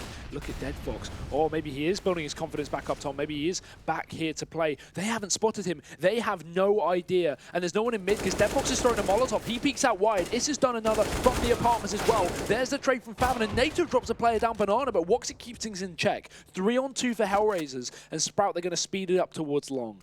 Yeah, they're running into the hands of Issa though, and well, it takes literal seconds for him to shut this round out. The victory got close, but the comeback still continues as HellRaisers now face off against what is very little money here for Sprout. Reset territory. Never fun. And I don't think that's a problem, right? Sprout win that one T-side round by just charging B with pistols. I don't think that works more than once, right? They tried it earlier in the map, they got decimated. They try it here, yeah, they win it once. HellRaisers are not going to allow that again. So Sprout, they may go for this, but surely, yeah. Look at the utility. HellRaisers are so prepared for this exact kind of setup because it's so common after you get reset to just charge B. You don't have the weaponry, you don't have the utility. You don't have much chance, yeah. We've seen them do work with the Deagles before. Very early on in the game, we saw Dennis and Faven managed to win them around based off of Deagles. Now, Dennis has himself a rifle. This force play is not a good one by any stretch of the imagination. You've got Dennis as the sort of lone savior here. Now, he's been decent in this game, but we can see more. Faven is topping the board, 21 and 14 at the moment. Very strong performance from the new boy on the block. Oh, there is the execution from Bondic. Quickly taking down one. Now the rifle is there to be retrieved. Faven's the one to actually take it. So look at Spiddy. He's gone all the way around the back. This may not be expected from Bondic. He's going to go pushing right into his hand. Spiddy finds that kill, looks for a little bit more. He's got the support from Faven as well, but he can't do anything. Doesn't manage to connect the shots, and they are desperately going to want to get that bomb down. It's not going to be happening, though. Woxic will run in and finish off both players. It is another round. 13-11. Crunch time is coming, but it's not this round. Yeah, look at how confident Woxic is playing there. You know, Sprout have the bomb site, and they think surely HellRaisers will allow us to plant. That's what most teams would do. Give them the plant, let them get into the post plants, and then try and take a fight. But no, Woxic, 25 kills on that man. Oh, sorry, actually 27 after that round. And he just dives in and kills them both before they even get the bomb plant. NATO very vocal here as we head into another round where HellRaisers are going to be massively favored in terms of the monetary investments. Percy chiming in with some input, but again, this is starting to get, I hate to say it, but realistic, Tom. HellRaisers are winning this game at the moment in terms of this CT side. If I'll be honest, I don't know if we can bring up the odds, but I would love to see what they are now. It's not something I normally ask for, I'll be honest, but I would love to see like what the people at home are thinking as well as me, because even though Sprout is still in the lead, just with the momentum with HellRaisers, I can't say that I'm not sat here going, I think they're going to turn this. You called this, Tom. You said Sprout's T-sides had been struggling, right? Sprout won the pistol, they want to follow up, but then they got ecoed by HellRaisers. And since then, they've won one random B rush on an eco round and nothing else. That is not an example of a successful T-side, and HellRaisers are punishing that in every sense. And they've got the bomb down a couple of times as well. It's not like they've just not been able to get onto the sides. They've been struggling. It seems like a lot of the rounds we see the aggression from HellRaisers, they get slaughtered. And then when HellRaisers play a bit more passive, they're able to get the bomb down, but the retakes from HellRaisers have just been very good. So, yeah, they're in trouble. They're definitely in trouble. And they're got to try and squeeze out this round. Of course, it was said on the desk, there's no way that this game isn't going to be close. That's sort of the Sprout speciality, especially even in their online results. I think the only one where they did get like dominated was, according to the manager who I spoke to the other day, he said that it was a game versus Sharks that they weren't even told they had. So they had no practice. They weren't even planning on playing that day and just turned up and lost. So other than that, I think every other game has been 16-12 or more over the last like month or so. So they're bringing them close, but they're not winning. That's the worst thing. That's the most painful thing, because like the 16-14 with Mouse Sports is so painful. Because you almost hope for Sprout, a team that are lesser, a team that you don't necessarily expect to get through to the playoffs, to take a map like that. It makes the tournament interesting, and you know Mouse Sports are probably going to get through anyway. Oh, 20 seconds here. We've got the boost up as shown by the camera. Bondik's on that position. Angel's baiting them in. He doesn't need to commit to the fight because Bondik can now line them up. Angel's still going to go back in, and he'll take a bit of a beating as a result from the Deagle of Faven, but this round is still done. There's only 7 seconds left up. Bondik is just USPing them down, and Woxic's going to clean things up. So 12-13, HellRaisers, they're back in this one. They're 1 round away from equalizing the score. Dennis has gone quiet.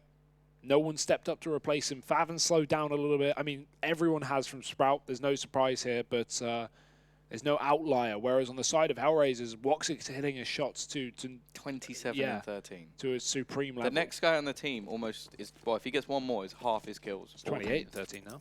Ah, well, that was there we go. from the last round, so yeah. It's, yeah, an impressive display from him. But we'll see if Sprout can just close this one out. They've grown most of the tree, just at the last stages. The survival effort. 13-12. They start their push up towards Banana. The man that they really should fear at this point is the one waiting at the other end. 28 kills already. I really hope Sprout don't go for B, just for their own sake, because it's not been working. How many rounds have they gone B out of this half? More than not. Give it a go on the other side of the map. Again, we've got this AWP that's always going to be a problem. Although Woxic, of course, a versatile AWP that continues switching up between his positions across the map. Smoke is down after Woxic misses that early shot. Dennis bait peaks, and now, yeah, okay, Sprout, they're making a different call. They're going back towards A, but HellRaisers, they're 1 step ahead of the game, Tom. They're not even pushing down Banana, but we've already got Woxic rotating. Bondix is holding solo B. Angel's flashed as he dives through a smoke. He's going to try and run backwards, and somehow he gets away with his life. Woxic can't shoot through that library smoke, so he has to watch the arch ramp into the spawn, but there's the bomb dropped by Issa in the pit. This is falling apart for Sprout. Dead Fox sitting at the back of the site. He's not even needed. Issa's doing all the damage here. 2 kills. Finally, Dead Fox comes to life, but NATO's all that remains, and this is too far gone, surely. Huge round from Issa there in the pit. Yeah, well, he did well, but also, like, with the wraparound, Woxic just had the perfect read. Like, there was an attempt to go back around and come back through the library, and Woxic was just ready, holding the angle with an AWP, killed him, and carried on with his day. Like, it's just scary at this point. And while Issa now probably starting to come in a little bit as well, it's just not going their way, is it? Heartbreaking for Sprout. But again, to look on the bright side, like we do at the end of the day, we don't want HellRaisers to go 0-3 here in Kiev. That would not be fun. This is one of the teams that should be making it into the playoffs without a doubt. And although, yeah, even if they win this game, their job is far from done. They need to fight back from a 1-2 score.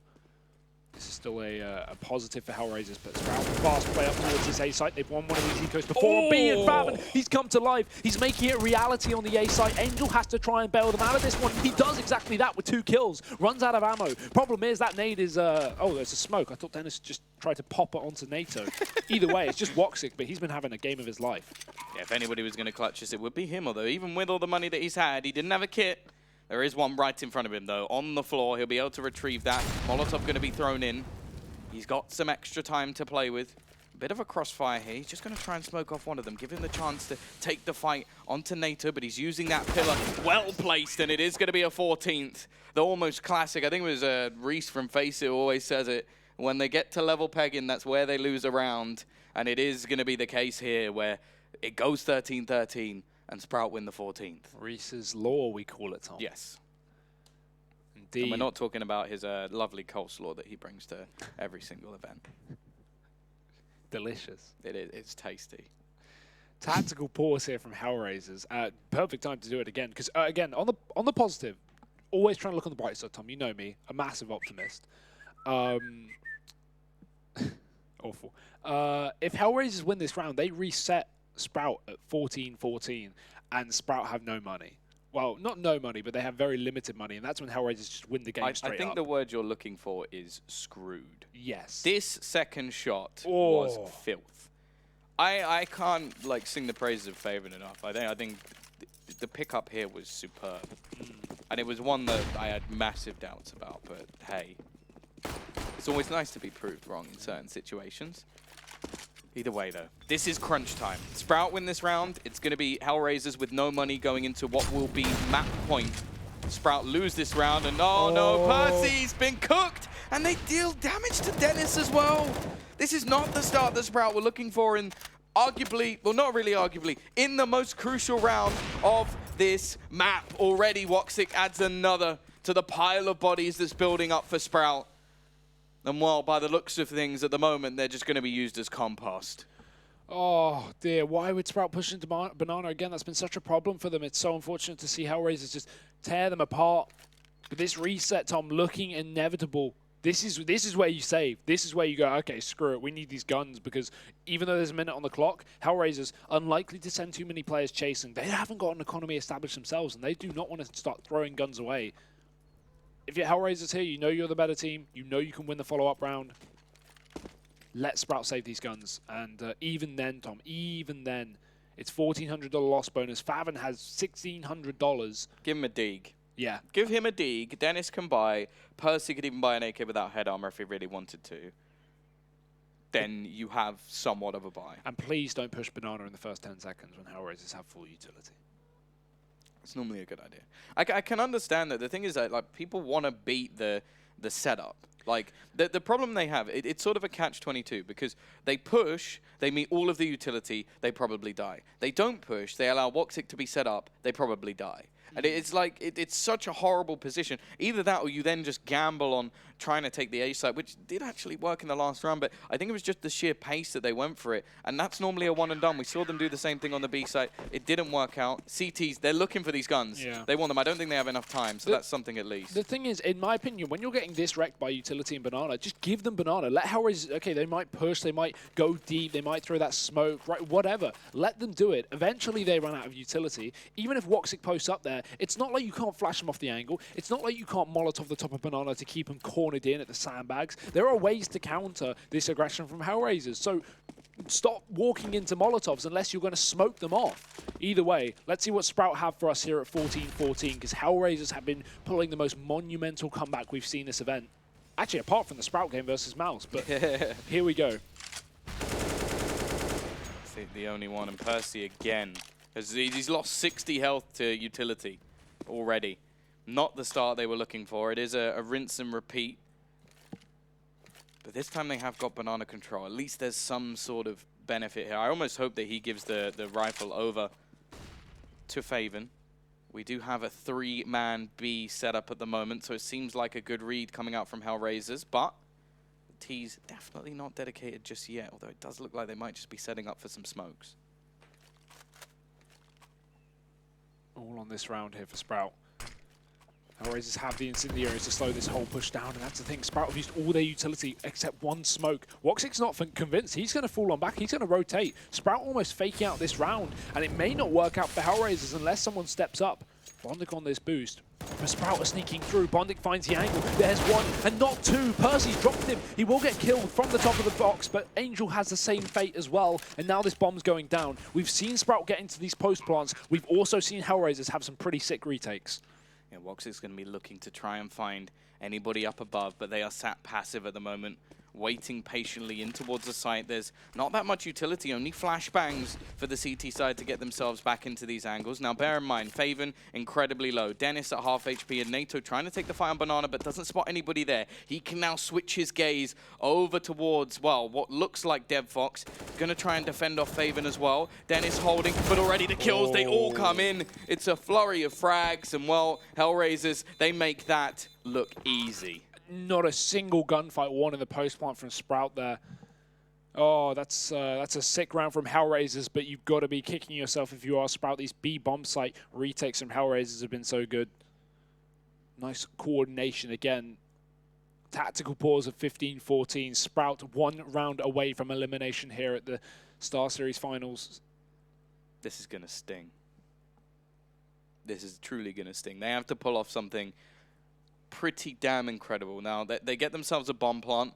They have 2-round loss bonus. Whatever they purchase here is not going to be successful. I will say, though, they've had 2 buy-round wins, or 2 quote-unquote buy-round wins, but neither of them were actual buy-rounds.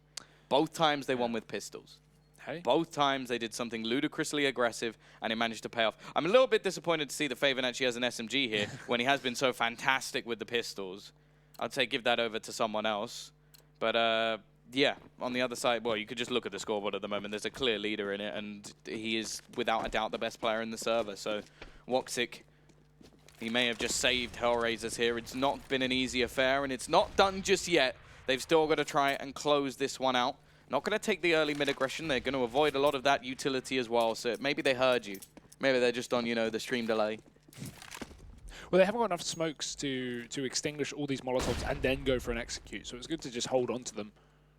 In fact, HellRaisers have done the exact same. They've thrown a close banana smoke. They've not used these incendiaries. They've saved them for the late round rush. And the reason being is because instead of getting the early damage down banana, they'd rather stop these pistols. It's very likely when you're on a pistol, you're going to run through an incendiary because you've got nothing to lose. You may as well just try and play to the pace of the pistols.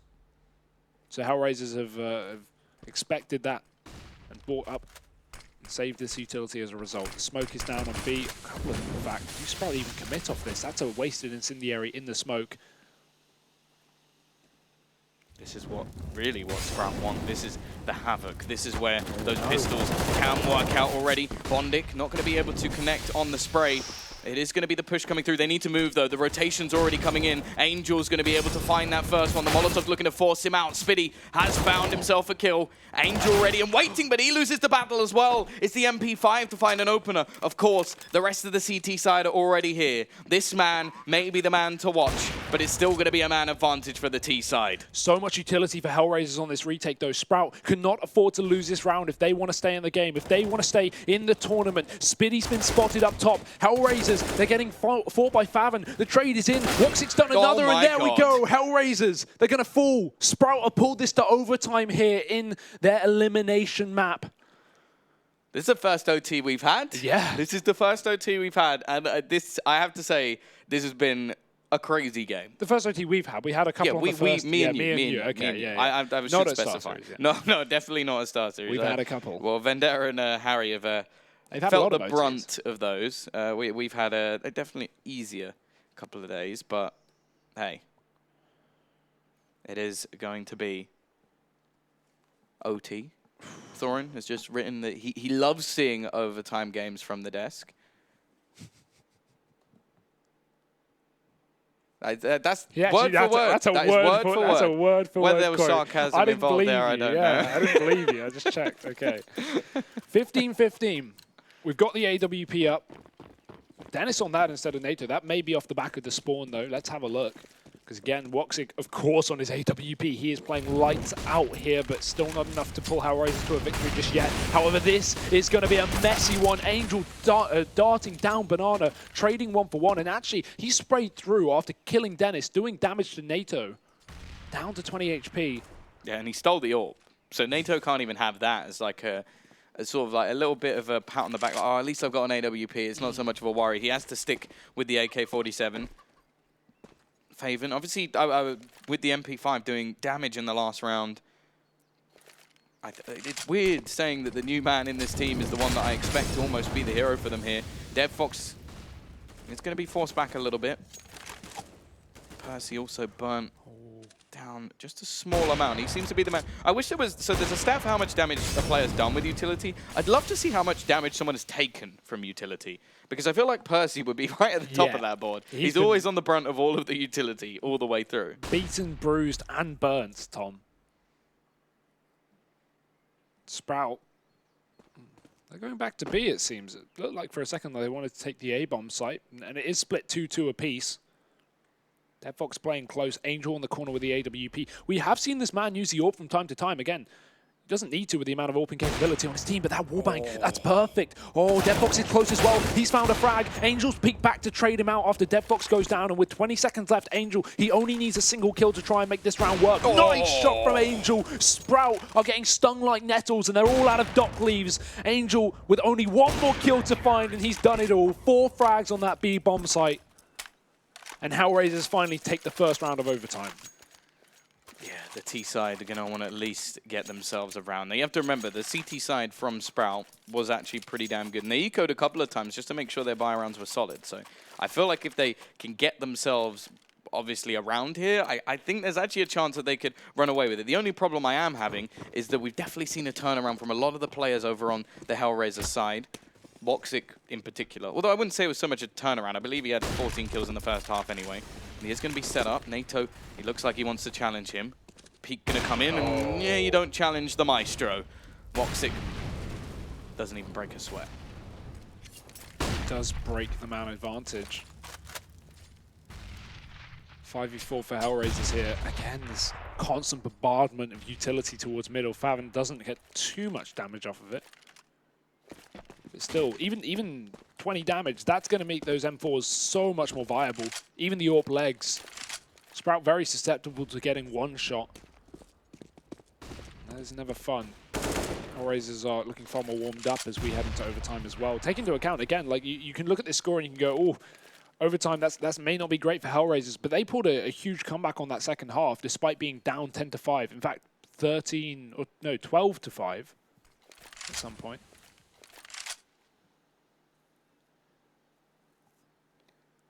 Well, 45 seconds left on the clock. Obviously with the 16K, there's no point in saving for the T side. They will have a buy in this round no matter what. We're going to have the smoke thrown over, but I'm pretty sure Angel, I think he saw that there was a player all the way that far back, so it's not really baited anything in. In fact, you can even see Bondic starting to rotate back, and the same will be there for DevFox, and it is just going to be a stack over towards the safe side. We haven't seen Sprout hit here too often. DevFox is going to hear all the players passing. The flashbangs excellently. Still almost gets himself 2 kills. And Issa will be there to find Dennis. DevFox through the smoke. This may be the round ender here as he's found one. Faven's trying his best, but there wasn't even time. It's 17-15. Looking like HellRaisers, they may have had a blip on the radar, but it's right back to business straight afterwards. I mean, HellRaisers knew exactly what was going on there with that position from Angel. The second The second that Sprout started to push the A site, Angel ran down Banana, like fully sprinted down Banana and flanked and got a kill in middle. That's just showing the HellRaisers are one step ahead of this one. Very aware of these executions from Sprout. With only one smoke towards the CT, you're not going to convince a team like HellRaisers that you're committing for a B play. I mean, Angel was even on the corner ahead of the smoke. He had enough info. Fox is going to attempt to go for that fast B play, but Percy will be the one taking that frag. Not put down by utility this time. Instead, he puts down Woxic. And already you can see Angel looking to try and just top this up. Issa with the aggression into the apps wins the battle, and DevFox may have just won the war as he picks off Faven. They're still going to try and push towards this B site. A couple of players in behind the smoke. They will actually be isolated here. They're going to go for the boost over the top. Such a common spot. It's not really going to be checked properly. Dennis will be the one to do it. Percy passes without seeing a thing. Angel, though, misses a shot. And actually, Percy's now got his 3rd kill of the round. They're back into a 2v2 situation. As said, I think that if Sprout get one, they still have some hope here. Problem is, again, these retakes have been so good for HellRaisers. They've been shutting down this B site time after time, even in the post plants, and they have the utility to do it again. This bait setup is good. Percy's playing the corner. The second he makes contact, the second HellRaisers push into ruins, NATO's going to peek out wide. Both players are here. Issa's down, and NATO finds the last. Great work from the side of Sprout in the B bomb site. Finally going to see them convert a B play. It's been a long time coming. Yeah, that setup was really good in the after punt. I like that. A little bit of a bait and switch, and it just happened that both players found their kills. And you could see the way that the HellRaisers attempted that is they sent the low player in first, but what they didn't realize is they actually played into the hands of the setup from the 2 remaining Danes. Either way, we are going to be sat with still HellRaisers into the lead here. Now, the one round... The thing is, it's very easy to say, well, they had a great CT side, so they should probably again, because it doesn't work like that. No. At that point, they were in a streak of rounds. Confidence was at an all-time high, and they were just rolling over each other. And now, it's come all the way back. And HellRaisers weren't playing well, nor did they have the money. Those two things are completely flipped. HellRaisers are playing fantastically. I mean, let's talk about DevFox. He got his 2nd kill of the map on round number 18, Tom. Round number 18. He had 1 kill for the first half. Kills. Huh? He's now on 17. Yeah, he's 3 behind the next best player on his team. But, I mean, to pull back this much in such a short amount of time is ridiculous. So DevFox has certainly come to life in these past few rounds, especially in overtime. And Woxic hasn't stopped. Oh, this is interesting. Spitty clearly not playing with any level of fear. And hello. That's one way to start off your second half of overtime, but it may not matter if Angel does exactly the same thing. Faven, so unbelievably low. They're going to try and force him out of this spot, and it's going very well indeed. Right back into a 3v3. Angel, as said yesterday, he's a man that steps up when they need him. Rotation coming in from NATO. He's managed to slow them down with a Molotov. Spiddy already tagged low. They will have Percy rotating in as well from a similar position, but it's looking like already this first T round is going to be a retake. And let's see if Sprout could do the same that HellRaisers did to them. Are they even convinced? Almost They've seemed got to like go for it. Yeah, I mean, They've got you can't save here. This is not the round you save. HellRaisers are a round up in OT. Sprout are setting up the utility. Banana smoked off. That's going to cut Woxic out, but again, he's so good at shooting through smoke. Deadfox is playing close, and the second that Deadfox makes contact, Woxic should be pushing through to try and reunite with him. He's ready. Oh, there's a gap. There's a gap, but Percy sees it too. He's found the frag. It's only Deadfox left. He's got to clutch it for his team, but Spiddy's in the back line, and Sprout are on the retake. 17 rounds apiece. That was a solid couple of kills as well. Like Percy there, the impact he had was massive. Pushing back in to find that kill onto Woxic, because as you said, if it goes the other way and he checks for Deadfox first, he is for sure dead, because Woxic will just go running through with the smoke. Instead, Deadfox, sorry, is able to do a little bit of damage, but he was completely overwhelmed. And I believe they found the other kill just in the mix along the way. Spiddy got the other kill, I think, wrapping, or was it NATO with the AWP? I'm not sure, but it was a player on the site. Either way, 17-17.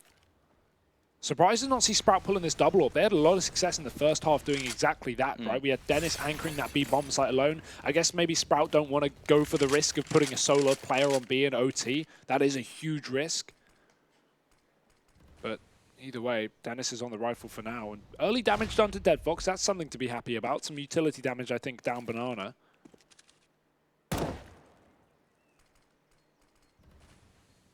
This is, again, such a crucial position for both teams. Like, we can praise HellRaisers' CT side all we want.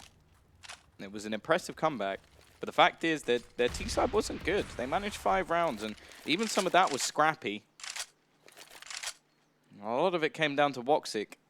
Even though, like, we talk about that sort of T side AWPing not being so prominent, he still sits with the most kills in the server. Although Faven is catching up, I want to say. He's only 5 behind. 45 seconds left on the clock. They do look like they're pretty dedicated over towards this A site. Spiddy is going to rotate back in.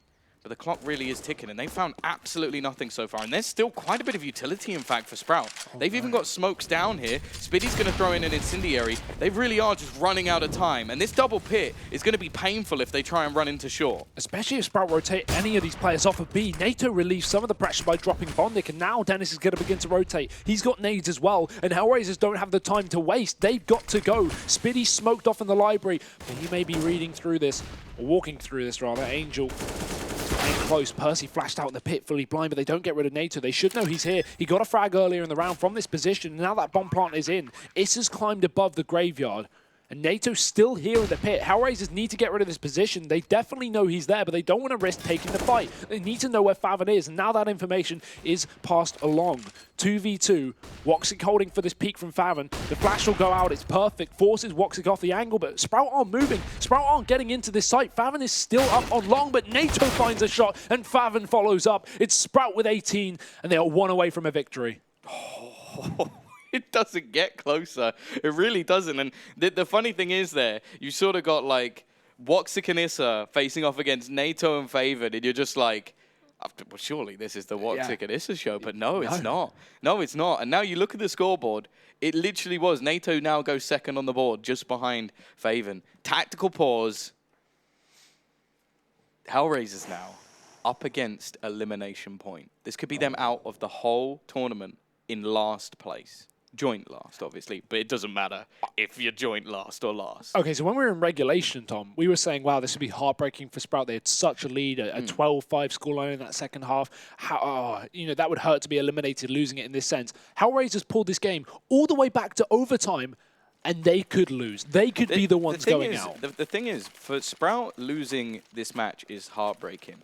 For HellRaisers, I would say it's not good enough. Like, Yeah.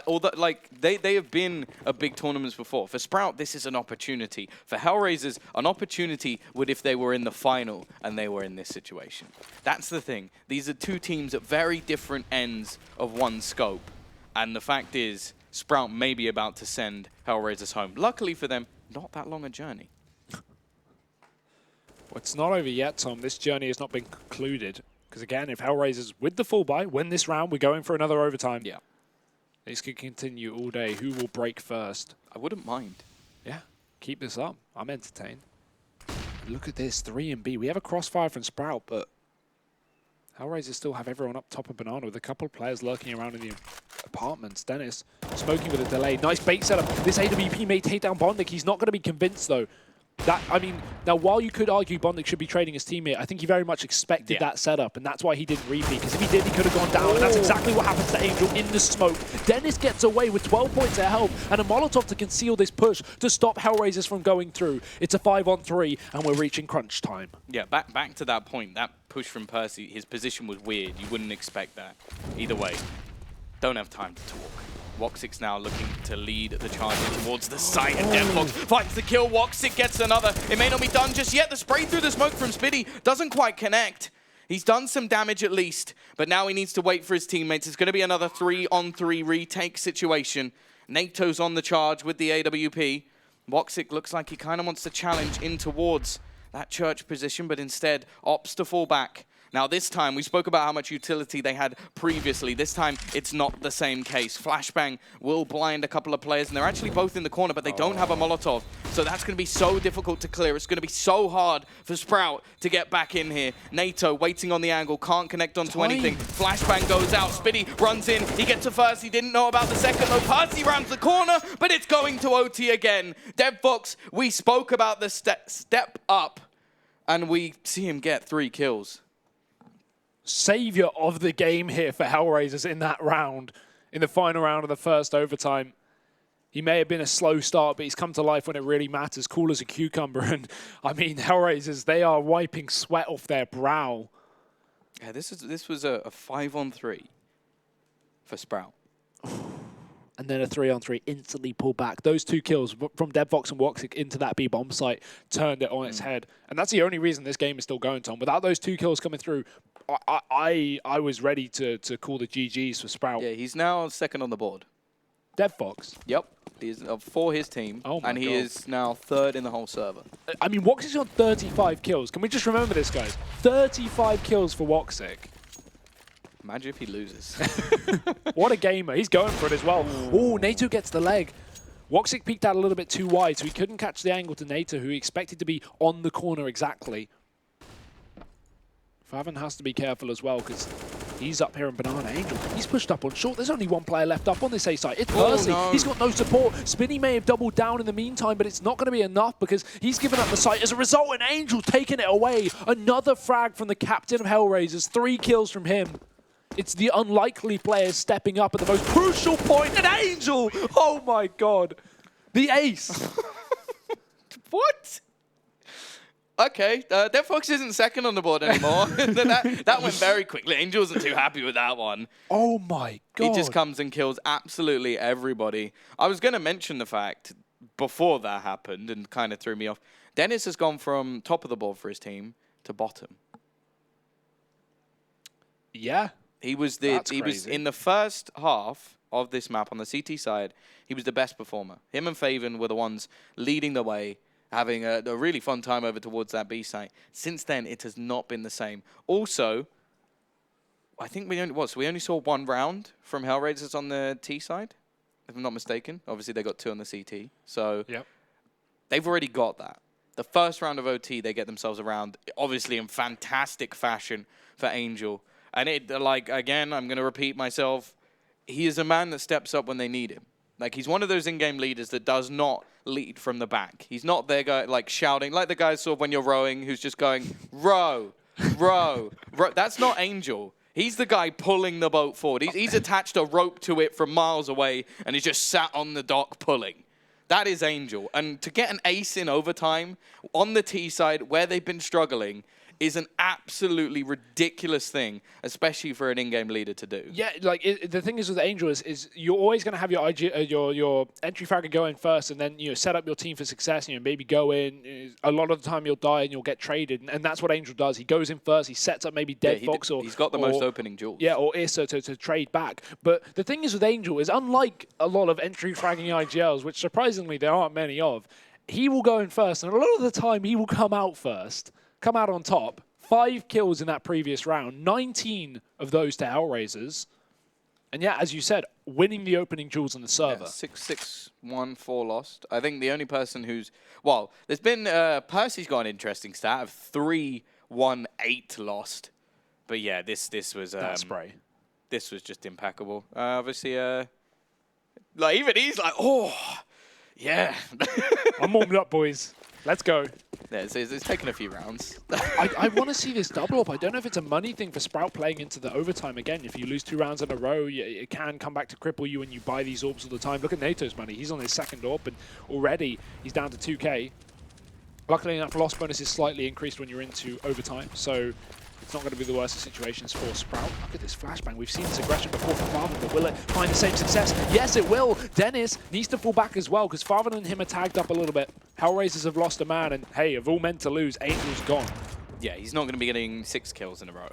So that's something at least. He has been put down. They're trying to trade things back through the wall, but there is absolutely no one there. So they will be able to fade away with a man advantage. Faven is low. He's tagged, so he's not in the best of states so far.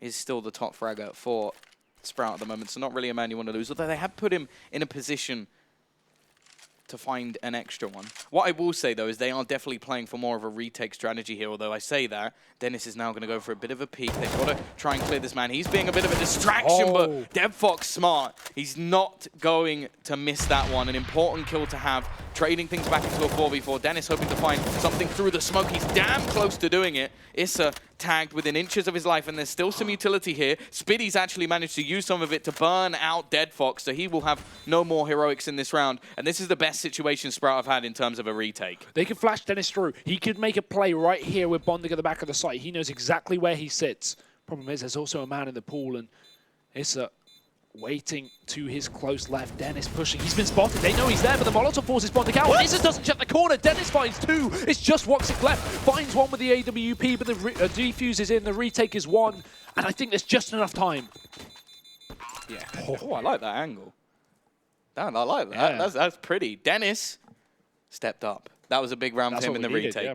That was exactly what they needed from him, managing to help with the opening kill. And then in the retake, I don't know what happened with this. Or maybe he expected somebody else to push. So he just thought, okay, Dennis probably won't get too far.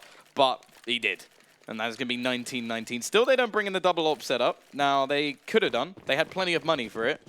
But it is still the chance for them to get 2 CT rounds. I think they need them. The thing is, the point of that setup there was Woxic should have killed Dennis from Banana, and Issa was watching CT, so Woxic doesn't get killed. The problem is Woxic's throwing that Molotov when Dennis goes out to kill Bondic, so he doesn't have his AWP ready. He can't trade that kill to Bondic, so Issa is dead in the water, dead in the pool. Faven, this time he's close on Banana. He has to be careful. Oh, he jumps and Woxic hits a shot. That's ridiculous. Dennis is now alone on the B site. HellRaisers, they're not going to abuse it because, in fact, they actually mollied themselves off, trying to cut Faven off on the corner.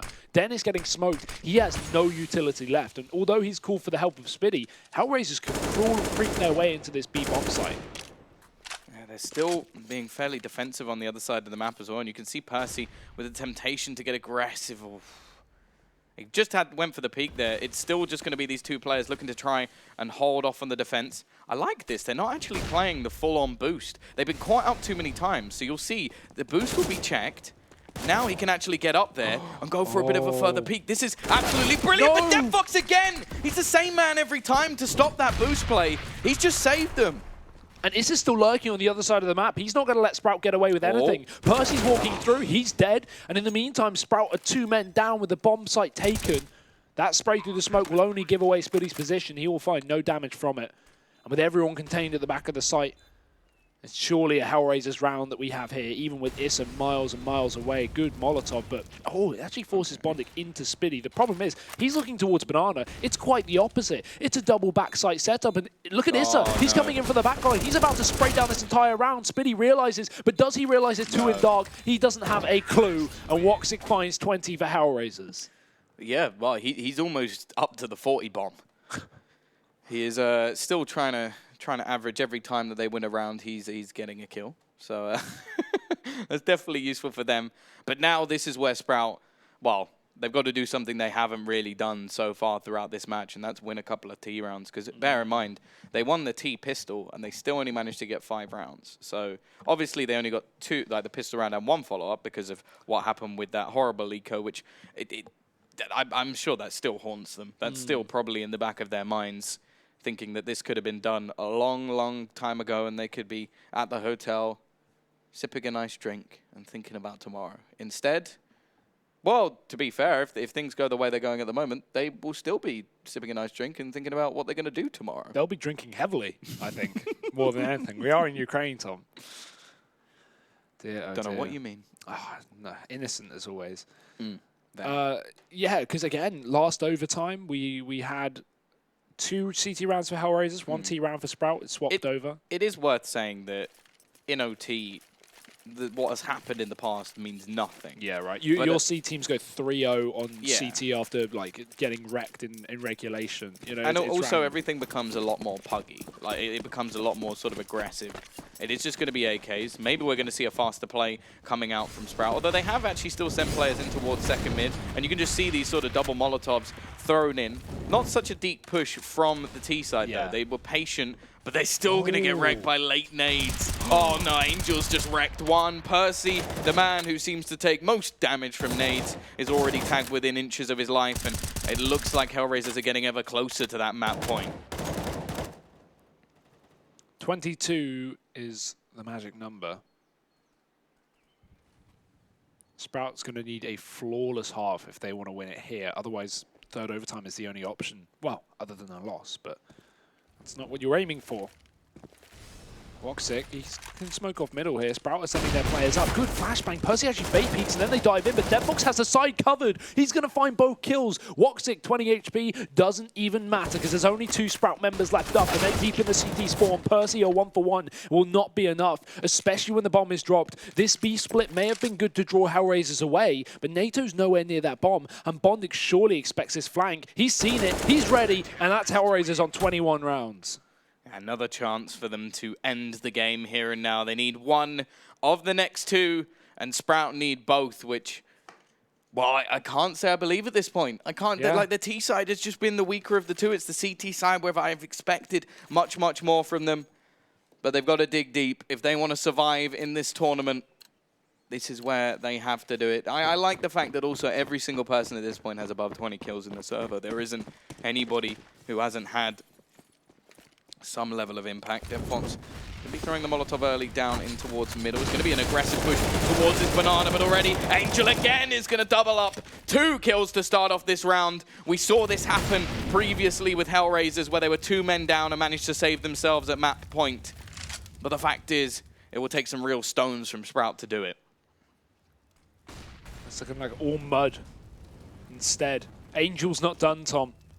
He's convinced 30 kills on the IGL of HellRaisers, and he's going for a little bit more down Banana.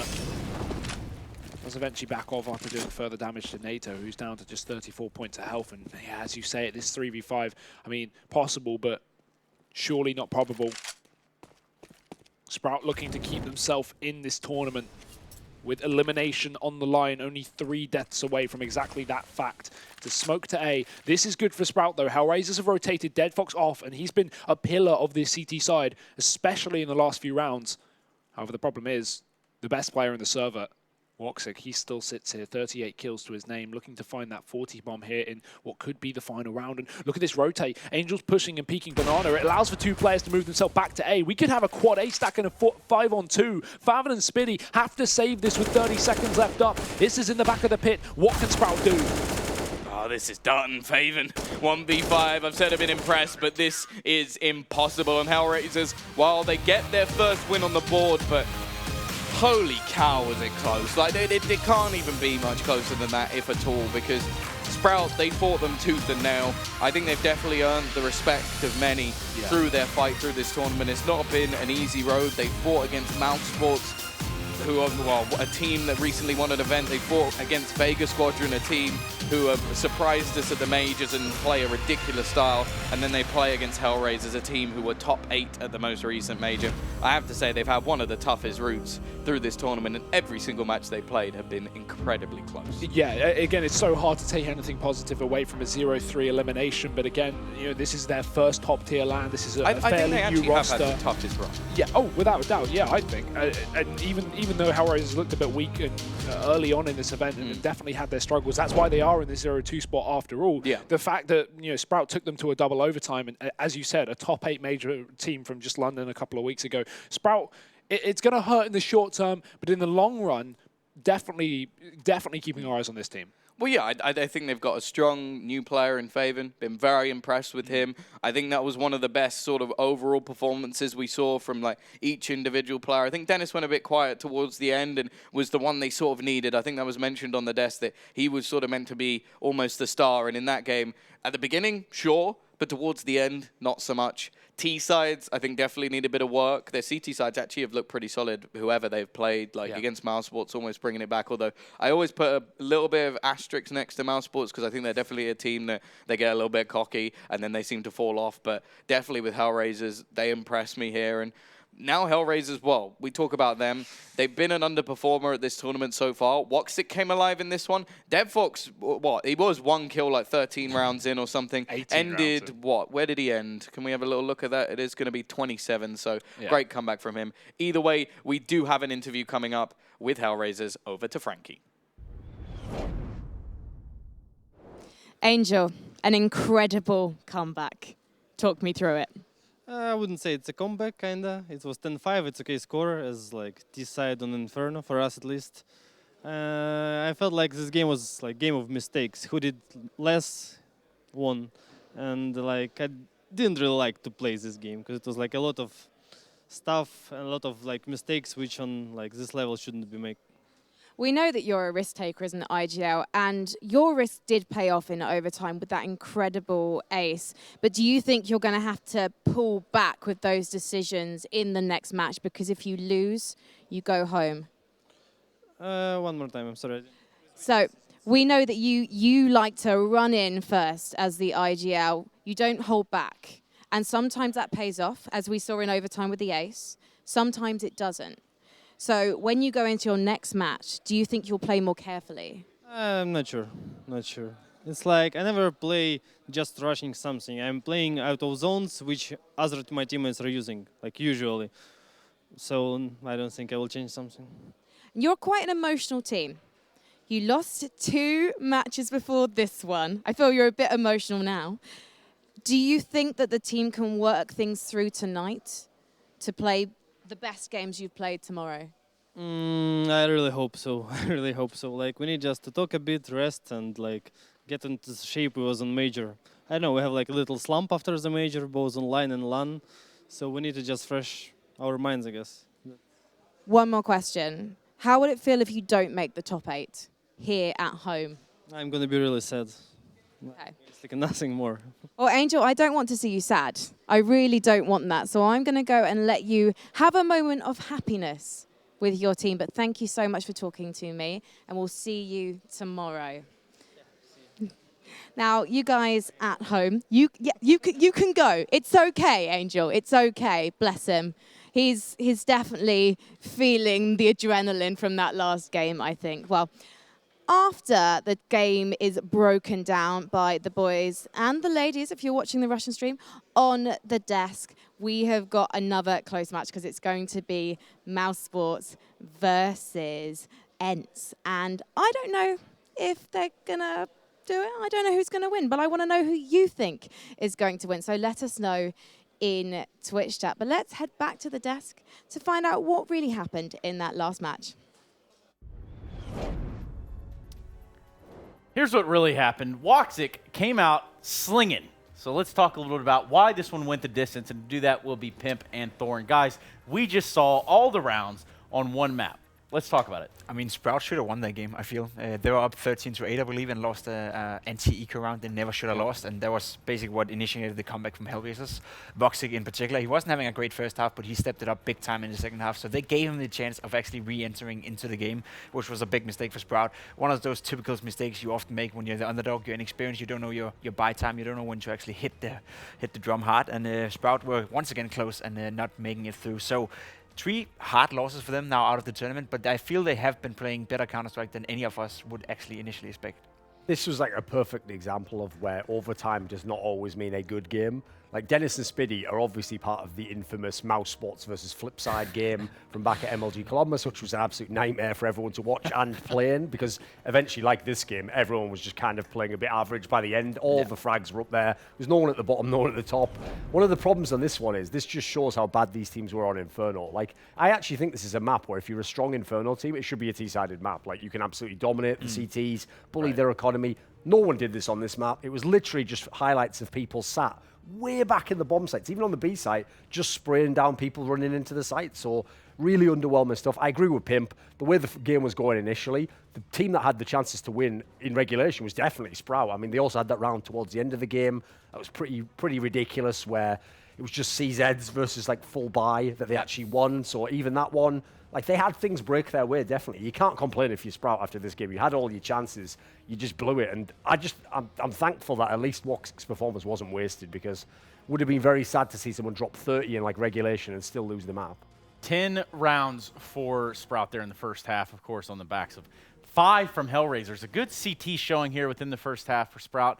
And even pick up the second pistol. Can't convert on the third round.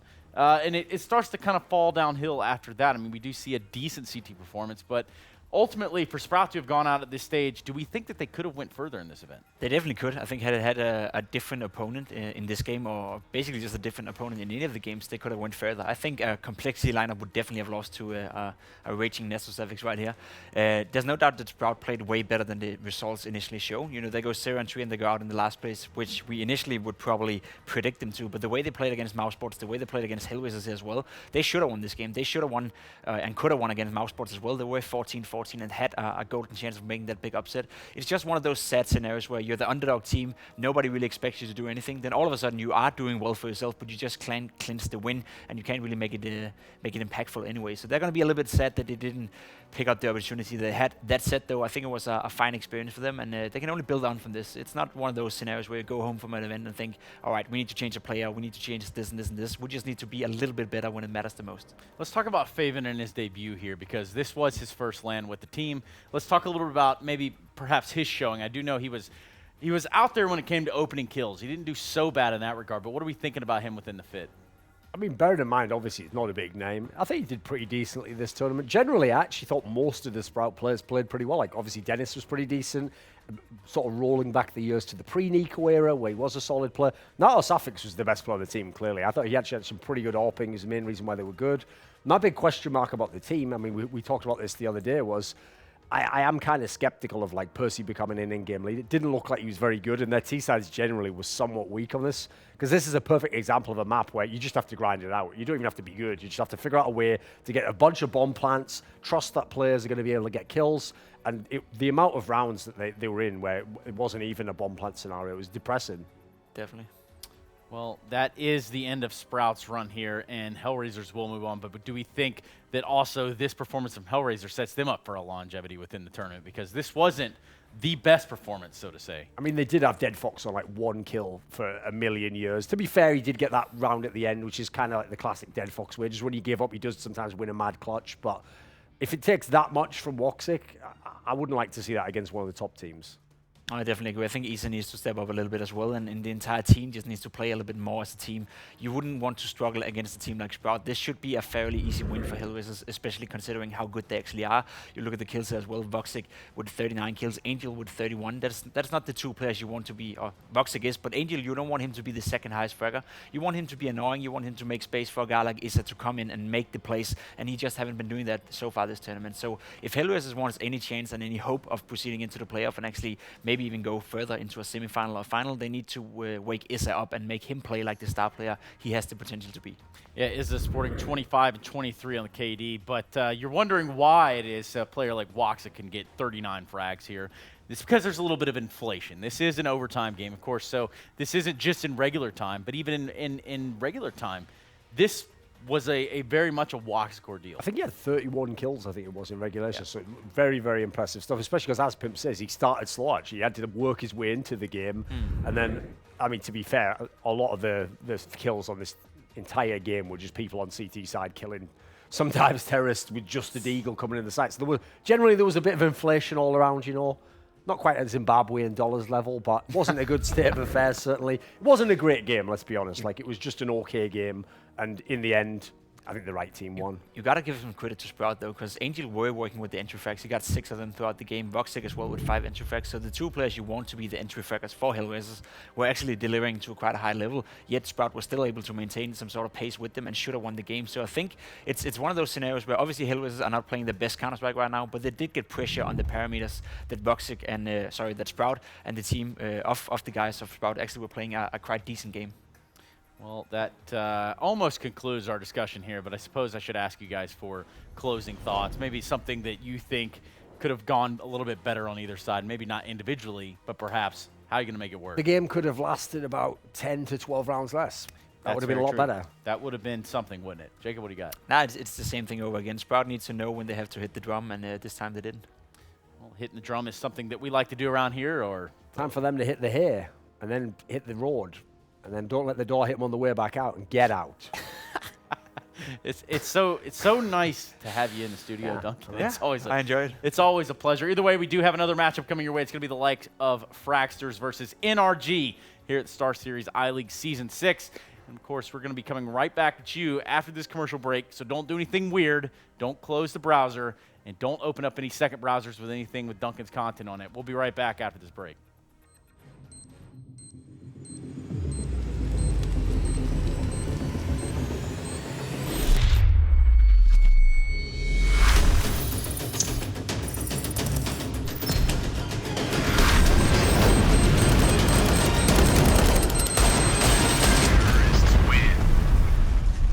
Loot Bet.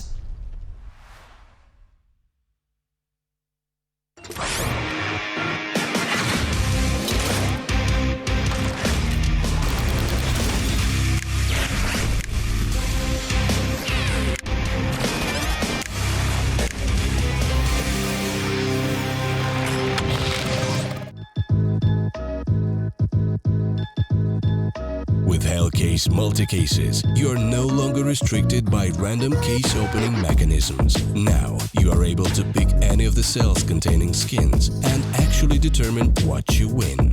Use the promo code and dive right in.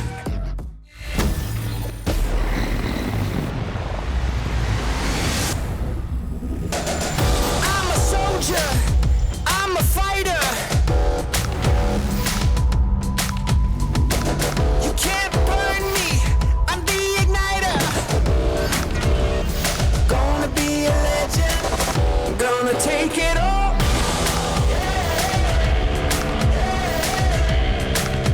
Watch me crush it like a